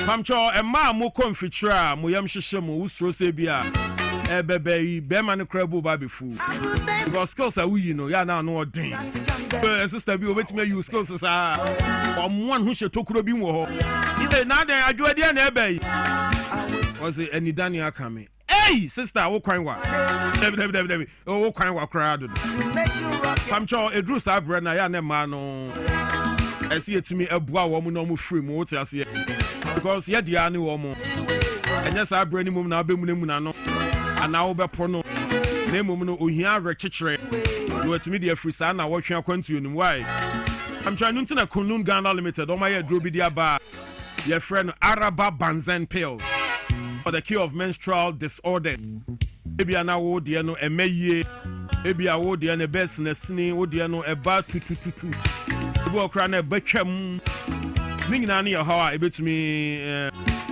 akan wa share e wo kwan bi so wo ti ase eno kra mwa ma o confidence level no ACA. So you need to take proper good care of your menstrual hygiene. Kunlun Ghana Limited omo the Araba Banzen pills aba Araba Banzen pills so benya bia to odwaman so bia Oko East Legon the Champion Junction obenya le dodo ho omo number ni 0244 139 176 0244 139 176 Araba Banzen pill makacho so we tete adru enu ntimi ankasa nche obia watwa mu ni fie aduasa num akomfie aduana ide onim se Araba Banzen enu na mema ye obasima power the fair. That's right. We need to jubilate. After a hard day's work, we need to jubilate. Celebrate. Oh yeah. Oh yeah. Mami we na fe yemedi nkomo. And now better yes in the kidney, in the liver. Your mouse who I just say India. Me come to the war. Hey, how be brave cry. Wouldn't scarce so actually was somewhere ya. And internet so show didie mu ye, wo show anamonti mu ye. And ye be ayare enkonkocho. Eja ni paisu die. Yare na iso wu na damansan komoti as ye. Enipa bebre na mu hu no koba gidigidi. O kana yare achro a wo ye mbesho. I'm trying to na Dwaboase Clinic and Herbal Center. Oh my lift kit the drone diaba. The Emma Bueni Pedriano, Nema Engineer ye and Shashe ye. What's your 100% natural herbal supplement designed specially to boost your liver health and aid in your full body detoxification. Then so you man the kit to be lift kit be in every hodi amount. Just 2 in the morning, 2 in the evening. Lift kit helps cleanses your toxins, improves your digestion, and keeps you feeling fresh, energized all day. Baby try number of a friend who did one here 0244 068 447 0244 068 447. Dwaboase lift kit a draw a duche motias on the fam. Take care of your liver, take care of your health. Lift kit cleanses your body, refreshes your life.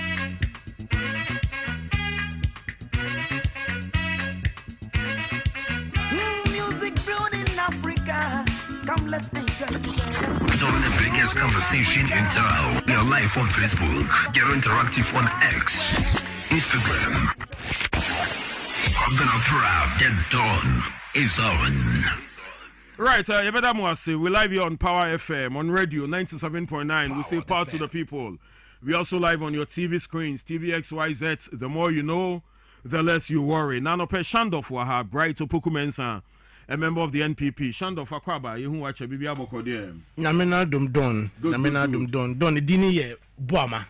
Buama, Mensa. Oh, okay, Shandof Bright Opoku Buama. Yes. Beautiful, Bibi Aboko. Namena dum pardon, mi hunache. Yes. Don't know pray the energy was so power. Yeah, when energy was so power. Don't kakaba so now I'm a man who is showing opposition ya metase opposition ya instruate. Bibi Aboko. Baumia show.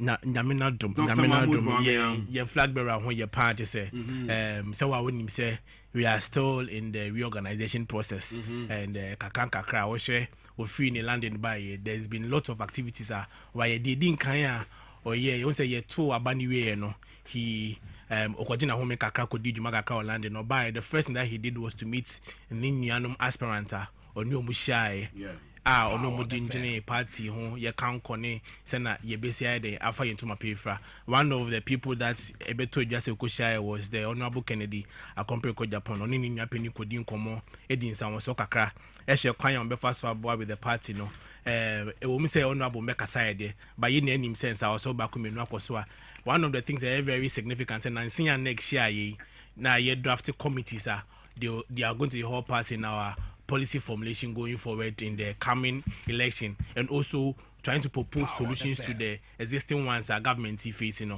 or they year compare so to one of the committees or with job creation other nema kanti kakakakra the flag bearer and I say His Excellency the former Vice President Egu Swa ne Nijumedia NPP for Yedashan Isano or together with your friend is saying your party leadership they are also doing and just now your national elections your regional elections constituencies so like to so and they are kind of saying the euphoria at the base no is very high. That is how Sawasha mo FD so and I say like a bear for 10 times so we say aspirants they are moving from one place to the other and you know I think like it's trying to ginger the base up sign you here moving forward because always share a memoir NDC for buche ya don with the mamisimaka kana min bisa se me una oyensem training.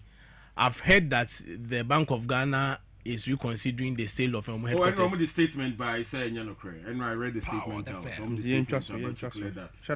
you know the reason why I'm Ibisa side is divert the discussions just some few minutes your introduction no you see there's something just in 1 minute in here NDC for Eyakakoye amemu bia na say party bia Ghana ho dopan fesa Ghana ho do hia ade bia ye futuristic ade bia ye build this obi anko for eba no ma bese no first they never believed in sa any be they don't believe in anything ye di first teachers by omo kan anka say scam ye to me nye That was one. Share this the building here, Bank of Ghana for building you. Share the edifice, how big it is, how nice it is, and the futuristic idea going to putting up such a magnificent building. No, now no mean ya be ma menin bet na MP for like a snafo north. The time me bisa on say wa kwat na wa onya be ma Captain Smart show so aka say the Bank of Ghana eba be the air consider say competence our building no. Case like a to forcing. He said it and I mean who video are you ready 2025 North Mohammed Haruna, thank you very much. Wakoka sa asem ni wo ho. And I mean who finance minister and kasa case like after the 2025 budget I can kind the following day no ni Evans Mensah agent in the studio Evans say beside this question he is making reference to the point that they are considering and I say he has like advised the Bank of Ghana to look kind of saying within how they cannot recapitalize the Bank of Ghana. There are so many things that they can look at, especially when Ono as finance minister Wakache say the friend is saying they have like an agreement with the BOG. They are looking at ways no. One of the first ways you shouldn't be looking at selling the Bank of Ghana building. Yeah, best omo. Tell me now omo market intermediation and can say the Bank of Ghana refutes claims of planned sale of new headquarters. The Bank of Ghana has taken note of a publication by My Joy Online dated 1st June 2026 titled Bank of Ghana considering sale of new $260 million headquarters. The Bank of Ghana categorically states that this report is false and misleading. The bank is not considering, discussing or planning the sale of its new headquarters. The facility which was commissioned to support the bank's operations and enhance efficiency in the discharge of its statutory mandate remains a critical asset of the bank. So I think this one, clears every doubt about the possible sale. Or Medimano AC was no. Okay, what I want to say is say no. You see, it is very important because yet remember when I NDC for beton. Remember yet remember when I NDC for beton factories. Spin test near the man churches. Would you share? It's on record. And you can say yet now. You see, they are only trying to test the waters because finance minister Nankasa been a numutun akasa same way, and these conversations have started coming up. Hey, Mamika Semicho, no source Ben Biona to the contrary. I have the finance minister's video. As at when? Oh, you say you're ready. Issued on the 1st of June. Finance minister. When? You ready budgets, no? 2025 budget na ye ready no. Yes sir. Ye ready we na no ko gina wan kasa wonu abia ma Evans Mensah in studio. Or I can say Evans say bisa no in same concerning that. And no say he can say he has advised the Bank of Ghana to look within. To look within the business and say what specific are they no money. Or say they should consider their building. Na say nya say my government am promise job 133. You see a very big facility say it should be able to accommodate so many people. President Nankasa say they were going to ensure that they create jobs in the public sector, job 133. Why would you want to consider selling the Bank of Ghana? I must say, Bank of Ghana increases forex intermediating program amount for June 2026 to 1.2 billion as CD faces renewed pressure. Join news. Bank say no, the 3-in-1 topics now. No. Maybe there's a connection. When MPP for we consistently told Ghana foreign government we say the figures that we are getting in terms of dollar ever from near the has nothing to do with any policy beyond mine. Now what they were doing was market intermediation. They told us say a lie. You Bank of Ghana Siama, you are helping the government look good with this like intermediation. Now say we are now as Bekache said the Bank of Ghana does not have money. Into you guys want to consider selling it. Ghana for enchimo. It is one of the things that Ghanaians are going to vehemently oppose. Where is Sakura? I'm imagining who face ne Sakura. Shandoff. Bashir was saying. Don. Yes. Eze. Oh, Boko. Good. Also, my introduction, Kakre Naija. Well, convention. The introduction wouldn't be this diversionary tactics for a. We'll go straight forward to the topic now. Right. Yes, now because already the Bank of Ghana has come to refute it. He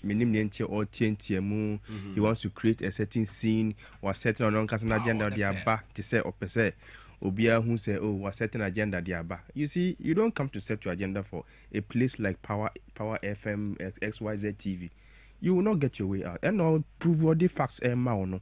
Even with the fact, you see, that's why MPP people, it's difficult to deal with them.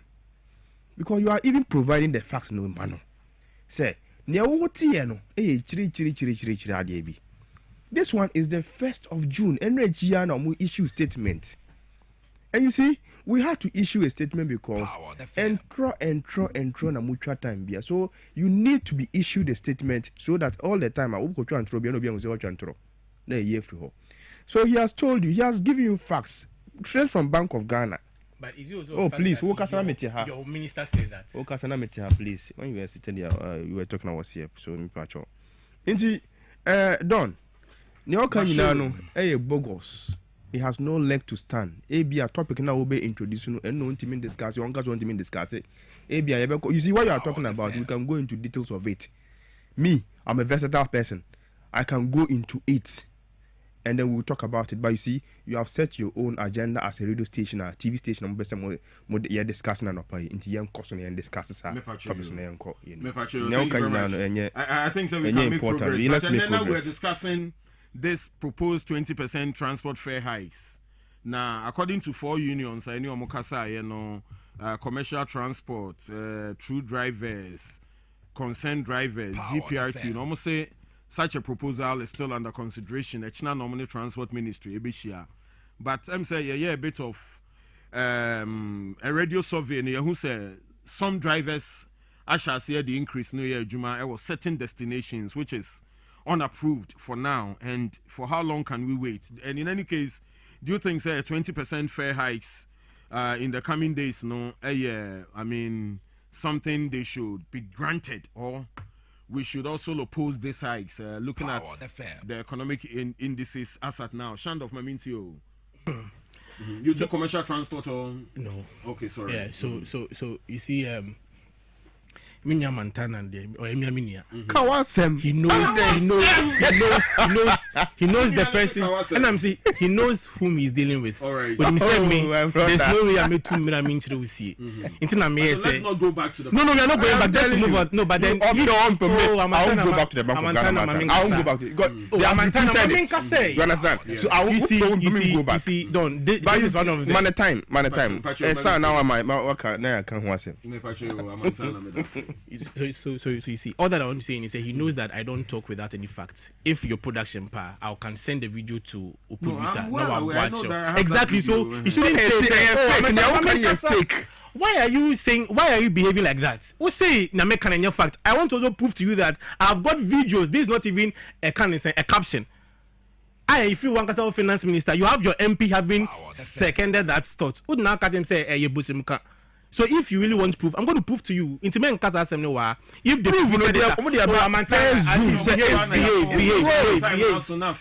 behave. Gentlemen, Pamcho.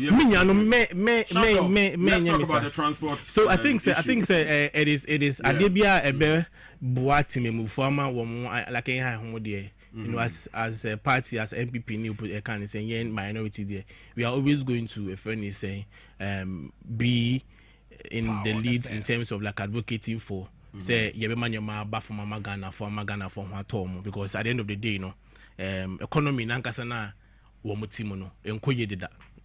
Things are not as it is. And DC4 promises be brother commodity Ghana for no. And the finance minister so many things that they promised are not going on well.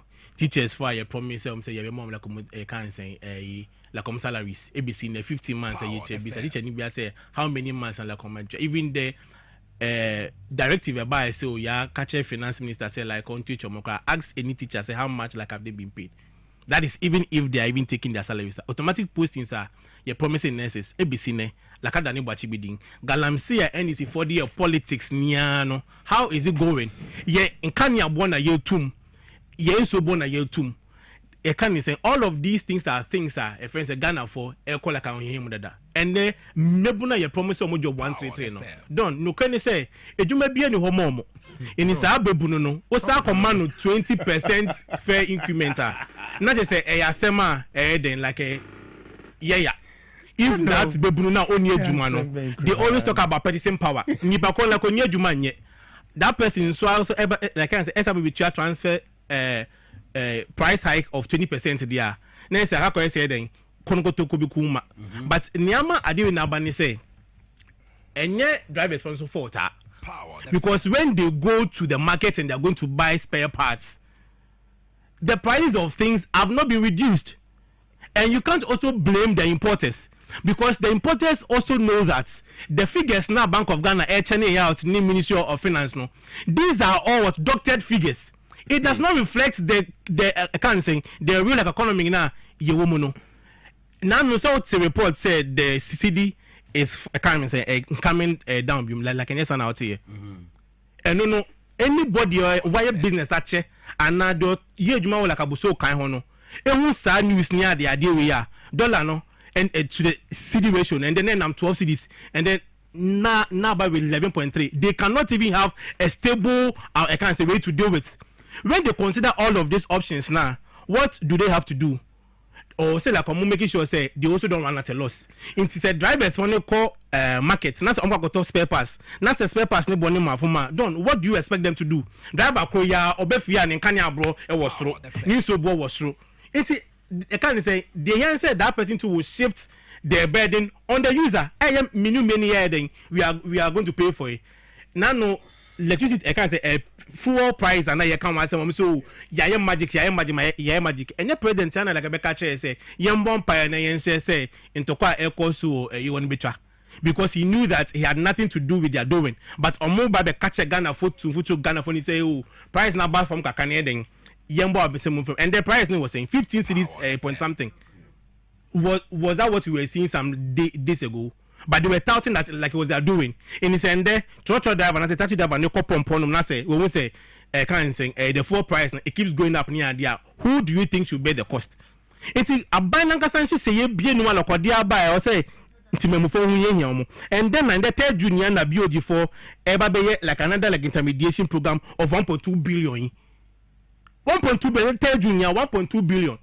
You see, they have not really brought out policies via for any so you cannot blame the drivers or the transport unions. All that we can do is that we can plead with them. Say their increments no or from kakra because so yeah then minu yebefebi me a government si by like come me 3 job 133 ni bin ye sika akra ka me won so me de ba akoye me ya baba no don yes about 20% they are necessary like jakakra. We cannot really blame the transport unions, but all that we can do is that we have to plead with them. But it is because of the economic conditions like all my mua NDC for any who bottom for crunch the mismanagement and they not having any idea of how to manage the economy. And in the they cannot rely on all the economic indicators heading. These are just a friend say like indicators just look good on paper, but in reality no, it does not transcend to the ordinary Ghanaian. So the importers like have no way than to just keep their prices there. Policy biba okay they can believe or they can trust the figures coming from the Ministry of Finance and Bank of Ghana. The importers too will find a way to reduce their goods. But they cannot trust that. That is why people are still can't say prices are still going up near day. In Ghana for the all that we can do is that we will plead with the transport union say mema ebia like in Tumuno Abba from Kakra, but it is not their fault. All right. Amantana Pacho Mamintio. Don boss. When him say one thing Ghana for make us say a dia oh my way mu. Edi obianya wo mama MPP ti say nsem bia ebeboa Ghana man no omo so but ade emboa Ghana man no na ye omo so drivers union yabeka say they want to increase by 20%. Everyone can say fake. They are now going to have a discussion with the transport minister before they can be able to talk about increasing or even decreasing. At the end, I must say a fake. You want to point out issues are correct. You want to point out economic issues. I don't know where you are picking your facts from. Look, when you were in power, MPP, you use those same economic indicators to make your debate. Those same economic indicators now we use here, it was reflecting in our living condition. Done. Me know, me nimboa yeto fuel under MPP. Name the amount of dollar under MPP. Name import duties under MPP. All those things, no. Ne DNA or my way. Into drivers union. Almost omuko increment. Omuko share transport minister. No more increment. Instead of saying no her as young politicians. Yabeko so apa mo cha say yenti eya mo hwe bibi so ye na mo reduce na mo boa Ghana man nyina no na prices of lorry fare no enko form ana enda ho emaye kakra. Don't forget that anytime drivers ye ka say fuel bo akofom more than 10% omonte so. But anytime they come say fuel bo akosoro more than 10%, even not even up to 10%, no more increase. This is what we should be talking about. Young country say you're not being fair to the people of this country. Whether it's MPP regime, NDC regime, they are not just being fair to this country. Power FM. Because it is your own policy. Ghana manager tum obibia jatum say anytime fuel increases more than 10%, mube tum fuel lorry fare bo. When it decreases more than 10%, then you reduce it. But how often that drivers reduce fuel in this country? And no one say reduce first. Reduce first in this country. And no one say unka e mame nana obi a onyanya adwuma ye no ayeso owura toroto kopi adwuma no. We should talk to help those people. What better na propaganda kese na we. What better na ha na friend saying the living condition of people is no good. Look, under your regime, the inflation that was 54% under your regime, it reflected in our pockets. It came down, it's now at 3.4%. And you see the living conditions of Ghana. You see the prices of items are reducing in this country. Food items are reducing in this country. That's why we talk about inflation. Wo anopa what way atadia wo shey now we turn 900 Ghana cedis. And then we turn 500 Ghana cedis. Is not a decrease. That is what we call inflation affecting the pockets. International reserves. Before you left office in 2024. International reserves was about 10 billion or so. And then Africa 14 billion and over. These are the economic indicators. You can't international reserves now. That means that the dollar no war. That is what is influencing the decrement of the dollar. Fuel prices before you left office. Fuel prices was climbing up to 23%. I mean 23 Ghana cedis per liter. And then Menuka say was 16 kurana. It's not still better than your fuel prices. These are some of the indicators the drivers yes or Moshe. No say no. They have to maintain their prices or even reduce their prices. Because MPP time, na fuel, boy 23 cedis per liter no. The price no modu ko kaswa. It was somewhere 10 cedis. Today it has increased to 12 Ghana cedis. Are they fair to us? Tell me, upon the reduction of fuel no, from 23 Ghana cedis to 16 Ghana cedis no, they have increased it. Are they fair to myself and you? Who better as a young man? Who can't want them? And a propaganda na brew in our can't want them. Are they about one menewo? I brought the youth on Munya Juma in power. At least to stand to put every Ghanaian at a certain level. What better than I also saw drivers and so increase it. That is what you want to do. Increase I saw one womb. Oh papa womb. Also one casa womb. We use to car tundra. What of fuel? Right? The fuel prices are down for you. But because when we are be or a quaint chain on yanya sikanto tundra nuntinu, what's your moon increase fair no only pacro, no co retro. Fine, we are listening to you. No wonder. Those are the ideologies of Dr. Baumia. Dollar price in the how much was it under your regime? When the President John Dramani Mahama says that dollar prices was going to maintain at the same level. When? Tell me one instant where any member of the NDC said that dollar prices was going to maintain. Consistently, President Mahama and honorable Tofos in Kase, the dollar no ever kosuru abba form. You cannot get an international reserve, an international currency, dollar. Across the world, nowhere in the world. Now I say, sika, I'm on sika dollar against CD and now currency. Now I say, it is always at the same level. Say be demand korana ebe kosoro and ebe bafom. That's what happens. Simple economics. Look, when we're in this country, mo ha na mo ye MPP for mo di aban we so. You used IMF as a standard to making your debate. IMF catch say mo economy na young status na ye dey be enye it was now protect under Dr. Bawumia. Today the same IMF is telling you that Ghana is at a pace say all the economic indicators need here, and then Ghana is now at a suitable place to do investment. What do you say under your regime, MPP? Investors didn't want to come to this country because you were operating a junk economy. No investor wanted to come and invest in this country. Today, investors are running into this country to invest because of a prudent management. IMF Aka, Fetch Aka, and other civil societies.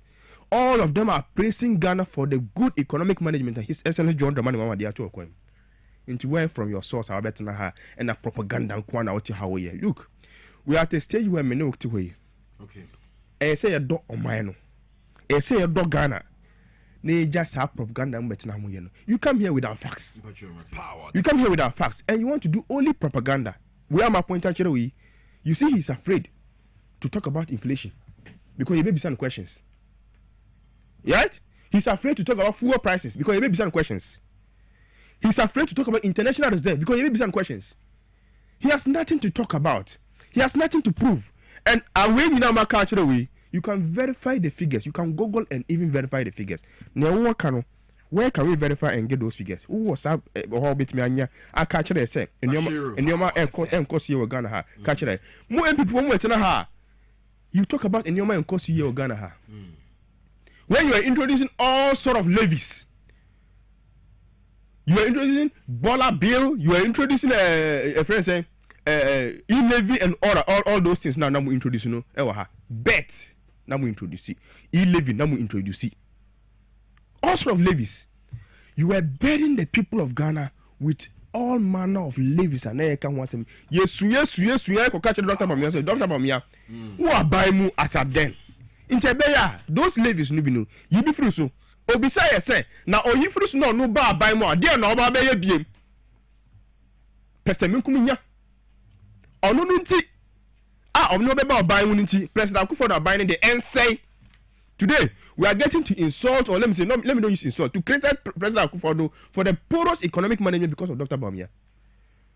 Now President Akufo-Addo be the president, okache say economist, okache say lawyer, or Dr. Bawumia and economist or the economy na atu nsem.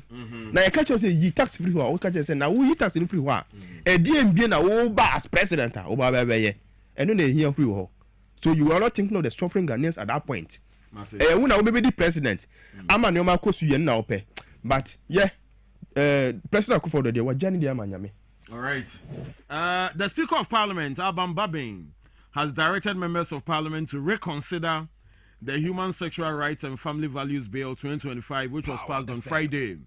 The directive, issued under Standing Order 24B on consensus building, was contained in a communication presented to the House yesterday.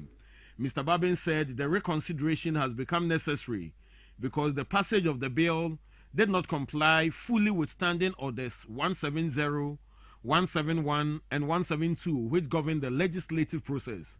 He explained that Standing Order 170 outlines the stages for consideration of bills, while Standing Order 171 allows a member before a third reading to move for a second consideration of a bill in whole or parts.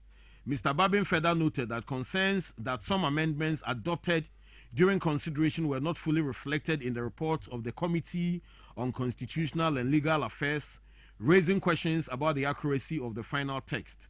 So we are back to, I wouldn't say square one, but probably square three. Now, but in another development, the spokesperson for the National Chief Imam, Sheikh Arimehel Shaibu, has cautioned political actors against turning the controversial anti-LGBTQ plus bill into a partisan contest between the governing NDC and the opposition MPP. Speaking on Joy News on Tuesday, the Islamic scholar said he was disappointed by the renewed political disagreements surrounding the legislation, insisting that Ghana had already reached a broad national consensus on the matter.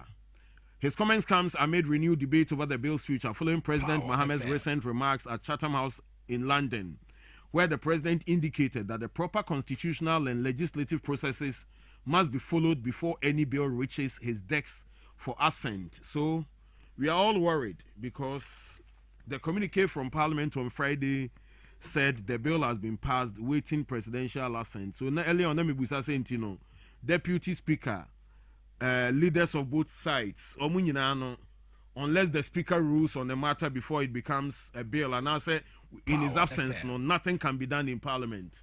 Shandorf, what do you make of this new movie? Don't read it, Michelle. Answer me, hey! No, because don't you see? Don't we do? Don't you see? Ngofuna Mutie and Ghana for deserves to be told the truth. Where do you want to straighten out? So just 2 minutes. Let me find correct. 2 minutes on what? Yes. So my brother here was saying, say during MPP time, because of how bad we govern the country, foreign investments. I have a report, a quarterly investment report from the CEO of GIPC. That is from the period of October to December 2024. That was the period of the ESI report. Yes, and he's saying, sir, what's he saying? Me send the report number, but then he has I'll send a report to you for you to verify. But I'm trying to kind of say refute all of this that he's saying. You are wasting between between 2017 to 2019, Ghana attracted a yearly average of about 1.5 billion to 2.5 billion foreign direct investment. 2020, we did about 1.88 billion dollars. 2021, $2.53 billion. That was the peak of the period. In 2022, Ghana had foreign direct investment of $1.43 billion. In 2024, we had a FDI of about $1.7 billion. Like overall, no, your friend is saying 617.61 million specifically tracked as initial FDI registered through the Ghana Investment Promotion Center, GIPC. In this, like a Montana Tanaha, Naso Casa and the MPP. Oh, Mamen Casa, please let me talk. What now? No say there was no way a foreign investment be by. This is through a GIPC alone. The direct one are foreign equal buying. And I'm break down from 2017 to 2024. There's a whole document at show even sector by sector from a kind of oil and gas, construction and everything. I have read from it, but for time purposes no done. I can send the document to you and now I go to. So don't sit here and say what you don't know. You are talking about facts, but this is facts. Don't just the last point before I go on to what I want to say. No, give me an also like a case now. The publican AI bar port. Haven't we heard what is doing at the port? Say, are you for drivers? Are you for like carbon? And the Vox they are now like the buy a 70,000 Ghana cedis in like Ucha as a duty. No, right now you are paying as high as 1 million Ghana cedis. Aren't we in this country? In the say catch almost say we only have to plead with them. Say your best show the increment that they can do, but then maybe the percentage like Embra for man, it is legitimate, and we have not eradicated the concerns of Ghanaians. Ye jitum se Ghana for ye won't share, and you see like a na over beka Ghana for nankasa ye tell memoano. In him say ye won't share that the Ghanaians know more bo. It's some more kind of Amantana, don't do that. Don't do that. Don't do that. Amantana, don't do that. Don't do that. When we are talking and you see we are hitting you hard, you cannot take it. What is that? No, don't do that.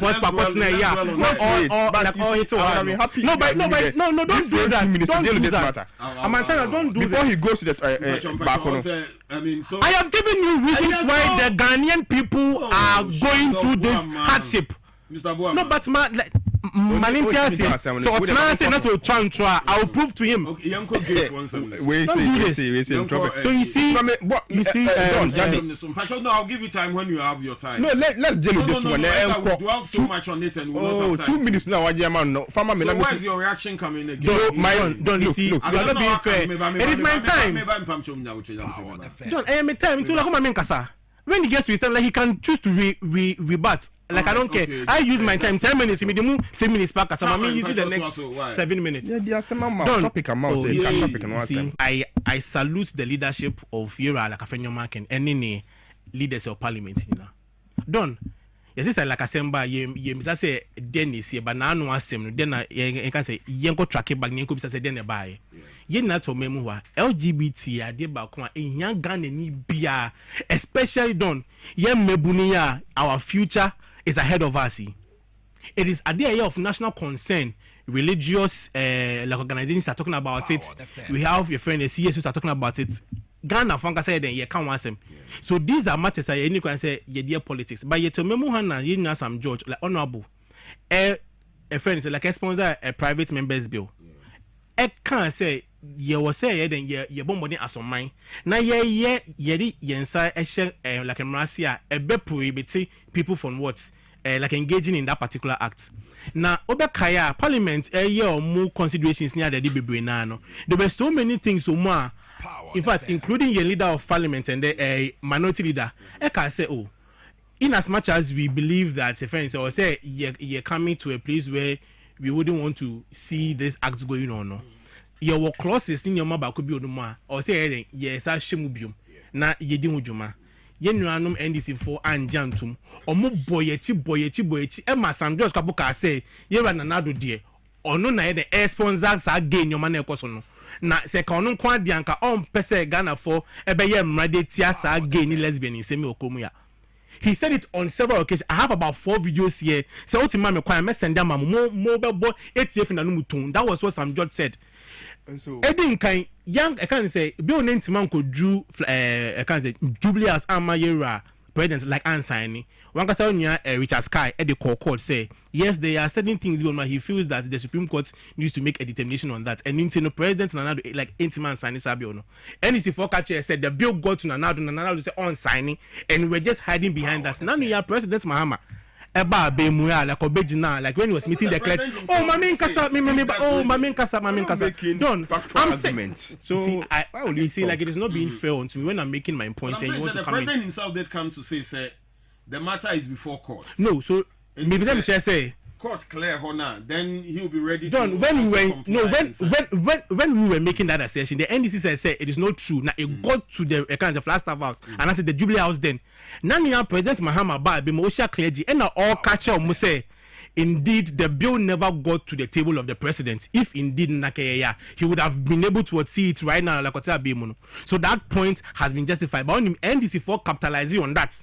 And omoma Ghana for to tell I say yena ye pese yema sebi like a chiwadia like a bomb mine say then ye engine to Morgana say. Fast forward that particular bill now nanka mo pese mo force it down outreach done and they say me buy in so fefe na modama me wa hi. Done mineral water. Thank you very much. Mudi so ni ma me no. And I me done me maka say done no say chinchina chance of no so we. And I'm saying, don't you so ready? There, me no chenga. I was thinking that chairman na me di so we sama I said no ma. Oh dear, what is san X mineral water? And I go for in so far like I be see winning. And I before catch Ghana for say Bella mu NDC for mu chinchina chance and nanka year and another inside no. That is not the bill that has been sent to Parliament. There has been a kind of saying 32 amendments. And Amaya was abionim. Now you see, don't can't say me no criminal say LGBT sense me. Adebako very critical part. It's not even about the trying to like identify the people. It is about the advocacy of it. Now me say thank you very much. Yet Ghana I did not make sure say on the conference Kempinski about 2 months ago. We were like in this country. They were moving across Africa. Every country had the date and time that they were meeting. Carnival Jamestown high. You saw how people were dressed near the idea. That thing is alien to our culture. But advocacy no and the Bema Sanoma be there like Sanman be like Makoso. And if this bro now new bro now more by no more fuck so a passive of parliament no. Speaker Bagman Akache say he never even gave that a friend saying permission for you guys to go on. Also, just consider what has been done. They can say a year more discussing at the committee level. No, Speaker Babin Chino Kakebia, Mamba passes our bill. No, so now not here a president. I can't say yes. What did he say? Now he's saying he has heard that they didn't have quorum near there. Don't I feel like what was that one? Presidency they didn't have quorum. Presidency they didn't have quorum. What do you mean by no? You see, this is what we have to be bold and tell Ghanaians say, NDC for a hypocrite. Very hypocritical in their approach. Has Parliament come to deny, say they had a quorum to pass? You see, the parliaments have their rules that they engage with. Good. They have their own standing orders now there. In fact, Ghanaians are not really interested in their standing orders. The only thing that Ghanaians are interested in is to see that a particular bill is passed that would deeply deal with what, sir, LGBT process. No, but I'm saying is that it is someone who said there are processes. Now more fuck kuntuna say change possible. It does not even deal with the primary issue now. What did you even then pass? But more person Ghana from boy say mama say more possible will be, and I agree with the Speaker of Parliament. They have to come back again to come and look at all the clauses are mafa kuntuna se kwan like a year film no. Now this is how you get to know the difference between MPP and NDC. You so corner number person and now don't know no. Yet it's also corner mama there must me from my year at JDM no. As someone. All right, but you know when you susu. Why? Amantana. Yes, Don, take us away. But from say two aboneti asemwe ase. Na document. And I want to prove to you that MPP enyachom. Respect our modema said the constitution no. They don't want to give those respect to Ghana for. I want us to go step by step into my time. That's why I don't want to go back to do the 2 minutes. Yeah, but you have like 10 minutes. Oh, thank you. Then we very are well. With you and we kill it with NDC. You see? Neck in all these issues, yes, in all these issues of bill, when you say Uncle President, go for the time, no, almost signing ya and can we won't find yourself into these situations. I can was me. But President Kufodo sat there and our catcher say, "Or no, now you obi the Adiane court." Because of that, on signing, he wrote a letter to the Clerk of Parliament. Said, Parliament, don't transmit the bill to my office. Who does this? So lawlessness. This an arm of government.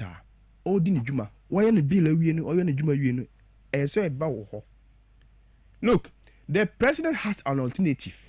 When the bill comes to you, now we say ahaneha is not consistent with the 1992 constitution. Then you say that send it back. Nako correct her. The president has that power. Win him. Tell him.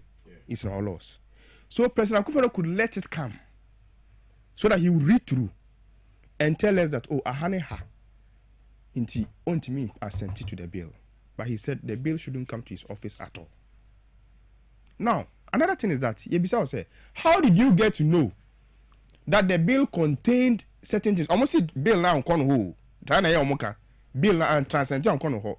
How did you get to know that there were some anomalies at our bill no more when you didn't see it and you wrote a letter to that effect? You see, the logic is not gathering. Now, your mind way, you see this 1992 constitution.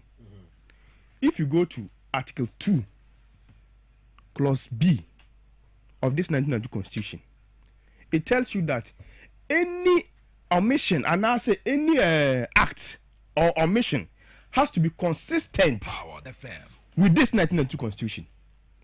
In this act and status and a law be now say and yet consistent with the 1992 constitution, that means that the court has to interpret it and give a judgment to that. So anytime Parliament is working, they have to make sure that they correct any anomalies so that it won't go and bring any court issues as Supreme Court interpretation to it. We all know these things. Now, I see bill power the fair. You person will have now kind of deal with me. Yeah. Kind of. And what? Oh, you might demand this. Oh, yeah. Go on, say this one. I'm front to the camera. Wait. No, but the camera cannot capture the okay, phones. So good. So you see, this act, no. Okay. This is the 2024 act, no. MP4, no. In section 10 of Amodiano, but your kind section 10, no. Kind ebedruha. Kind. Section 10 B yes, B no. I'll say uses an electronic device, the internet service, a film or any device capable of electronic storage or transmission to produce, procure, market, broadcast. No, try. I mean, try no, maybe no. Hey, I say 10. Prohibition of propaganda of 10. Subject to the provisions of the Constitution. A person who, A, through a medium, technological platform, technological account, or any other means produces, procures, markets, broadcasts, disseminates, publishes, or distributes, or B, uses an electronic device, internet service, a film, or any other device capable of electronic storage or transmission to produce, procure, market, broadcast, disseminate, publish, or distribute a material for purposes of promoting an activity prohibited under this act, commits an offense and is liable on summary conviction. Correct. To a term of imprisonment of not less than 5 years or not more than 10 years. Correct. Yes, sir. This the 2025. Just this immediate one on pass here. Yes, sir. Okay. So kind section 9. No? Hey. We are building that way. Say what? Say prohibition of propaganda, of promotion of, and advocacy of for activities prohibited under this act. 9.1. Subject to the Constitution, a person shall not produce, procure, market, broadcast, disseminate, publish, or distribute through A medium, technological platform, technological account, or any other means. B, a film, the internet service, an electronic device, or any other device capable of electronic storage or transmission. A material for purposes of promoting an act prohibited under this act. 2, a person shall not promote or support an act prohibited under this act. B, engage in, participate in, promote or support an act aimed at changing public opinion towards an act prohibited under this act. And C, offer premises or any other movable or immovable assets or provide any form of assistance for purposes of promoting an act prohibited under this act. So, done. C, no name say a differ. Correct. Is it not the C you are talking about? You understand? Yeah, sure. So you see, this is consistent with the law, the Constitution. Yeah. Consistent with the Constitution. Into me, bo. Oka say radio station where I have NA. Oka say, oh, when issues of lesbianism comes. Yeah. Na so obine bema ni bema koto mo homo na. Na mo ka ho asema. Yenchi untum. Is that what the Constitution says? To curtail the freedom of the media.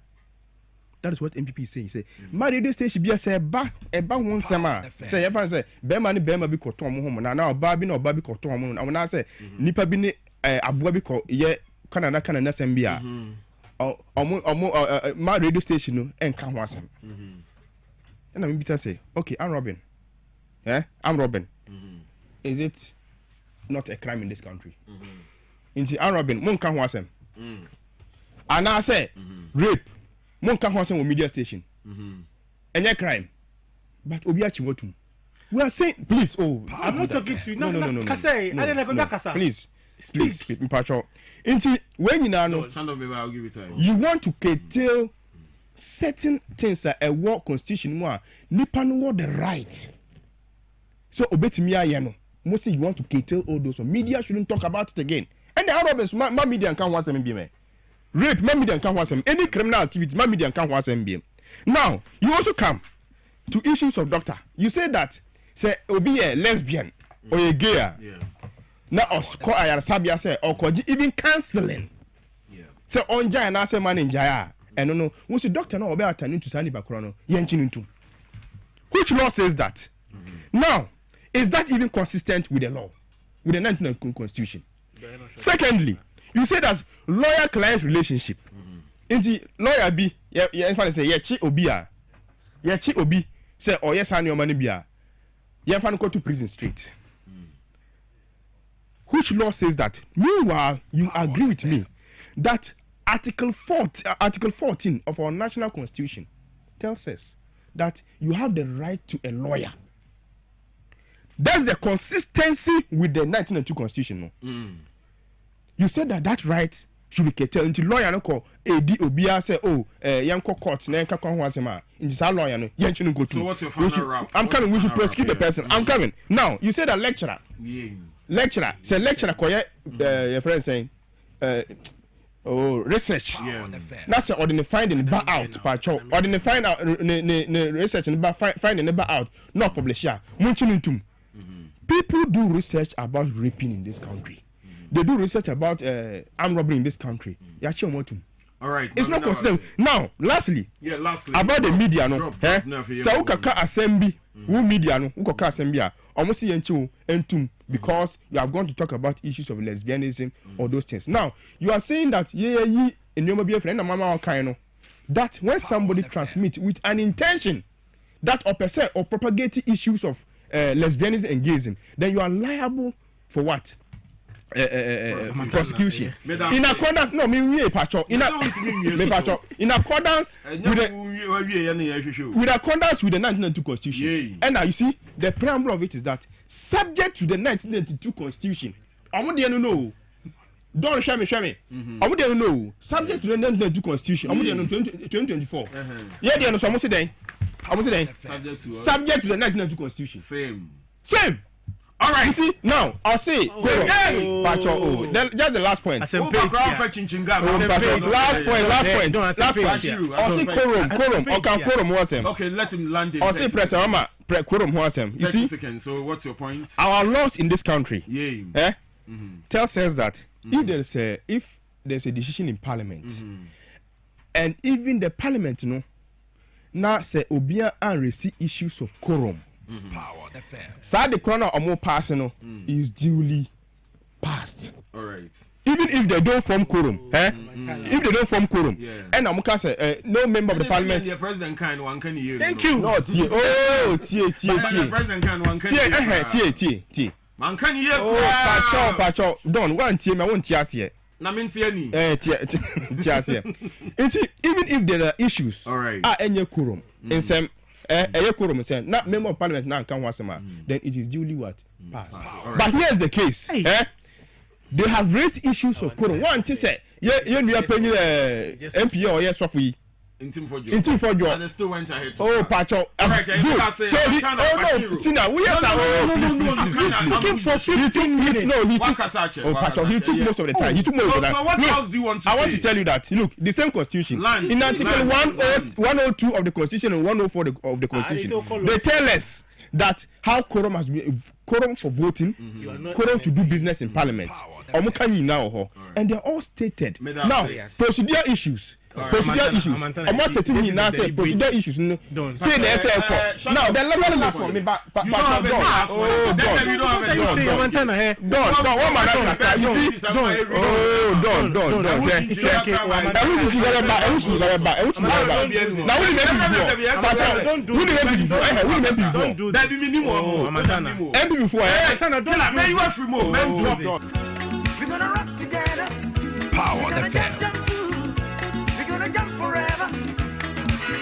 Shanda, what's your point? Amantan, can't say done. That's just 2 minutes. Done. You see. Don't have 2 minutes. Oh, given posted. I mean, Amantan can now puno. Given posted now can like no cry. Yes. Who was the lead sponsor of that bill last time? And 9% pass bill. Who was the lead sponsor? Don't be bizarre. Who was the lead sponsor? Sam George was the one sponsoring that bill. Nana, or say all of this nyama. And you can say, oh, Mami Kasamanta, don't do this. Respect our listeners. So what has Sam George got to do so the person who was sponsoring that bill was Sam George, who's an NDC. Now Obesa offers money na enkuma the last guy they call court. And can't say me back. Don't just for my minute. Mami. No me back. No, don't. You see, it is very like instructive to note that me back John. Don't. It is very instructive to note that Sam George are not only this Sabreno. And this animal read na shema ye ka say omo chinchi omo na say na the last guy put their cocoa say yen she share Sabio ni mu na yin nyombe bi film no NDC for say da omo mpre and there what has changed e ban say no be say sanyoma no person na do sign today it is not good anything they have gone to do what 32 like amendments sakoma metam anka met match nyoma like I can say they've taken out of that bill like only some say directly or indirectly promoting or facilitating counseling procuring or supporting LGBT activities all do know the sanction was to go to up to 3 months imprisonment current status no ome year film that is the inconsistency of the NDC. That is the hypocrisy of the NDC. Done. You ever consider done.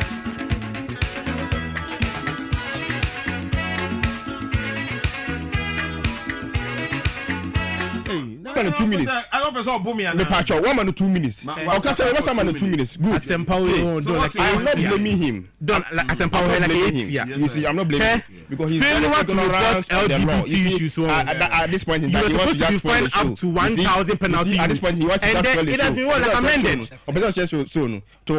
You see, that is the inconsistency I care about the NDC done. You don't understand. And then you send your money, if you understand the law, it should be consistent with the law. Be passed. So they now must say, don't tell me. The bill can be passed once they say that subject to the constitution. The debate am here. Oman ye be parliament who. And I make that parliament. The thing no say here consistent. Once it is consistent. Power FM.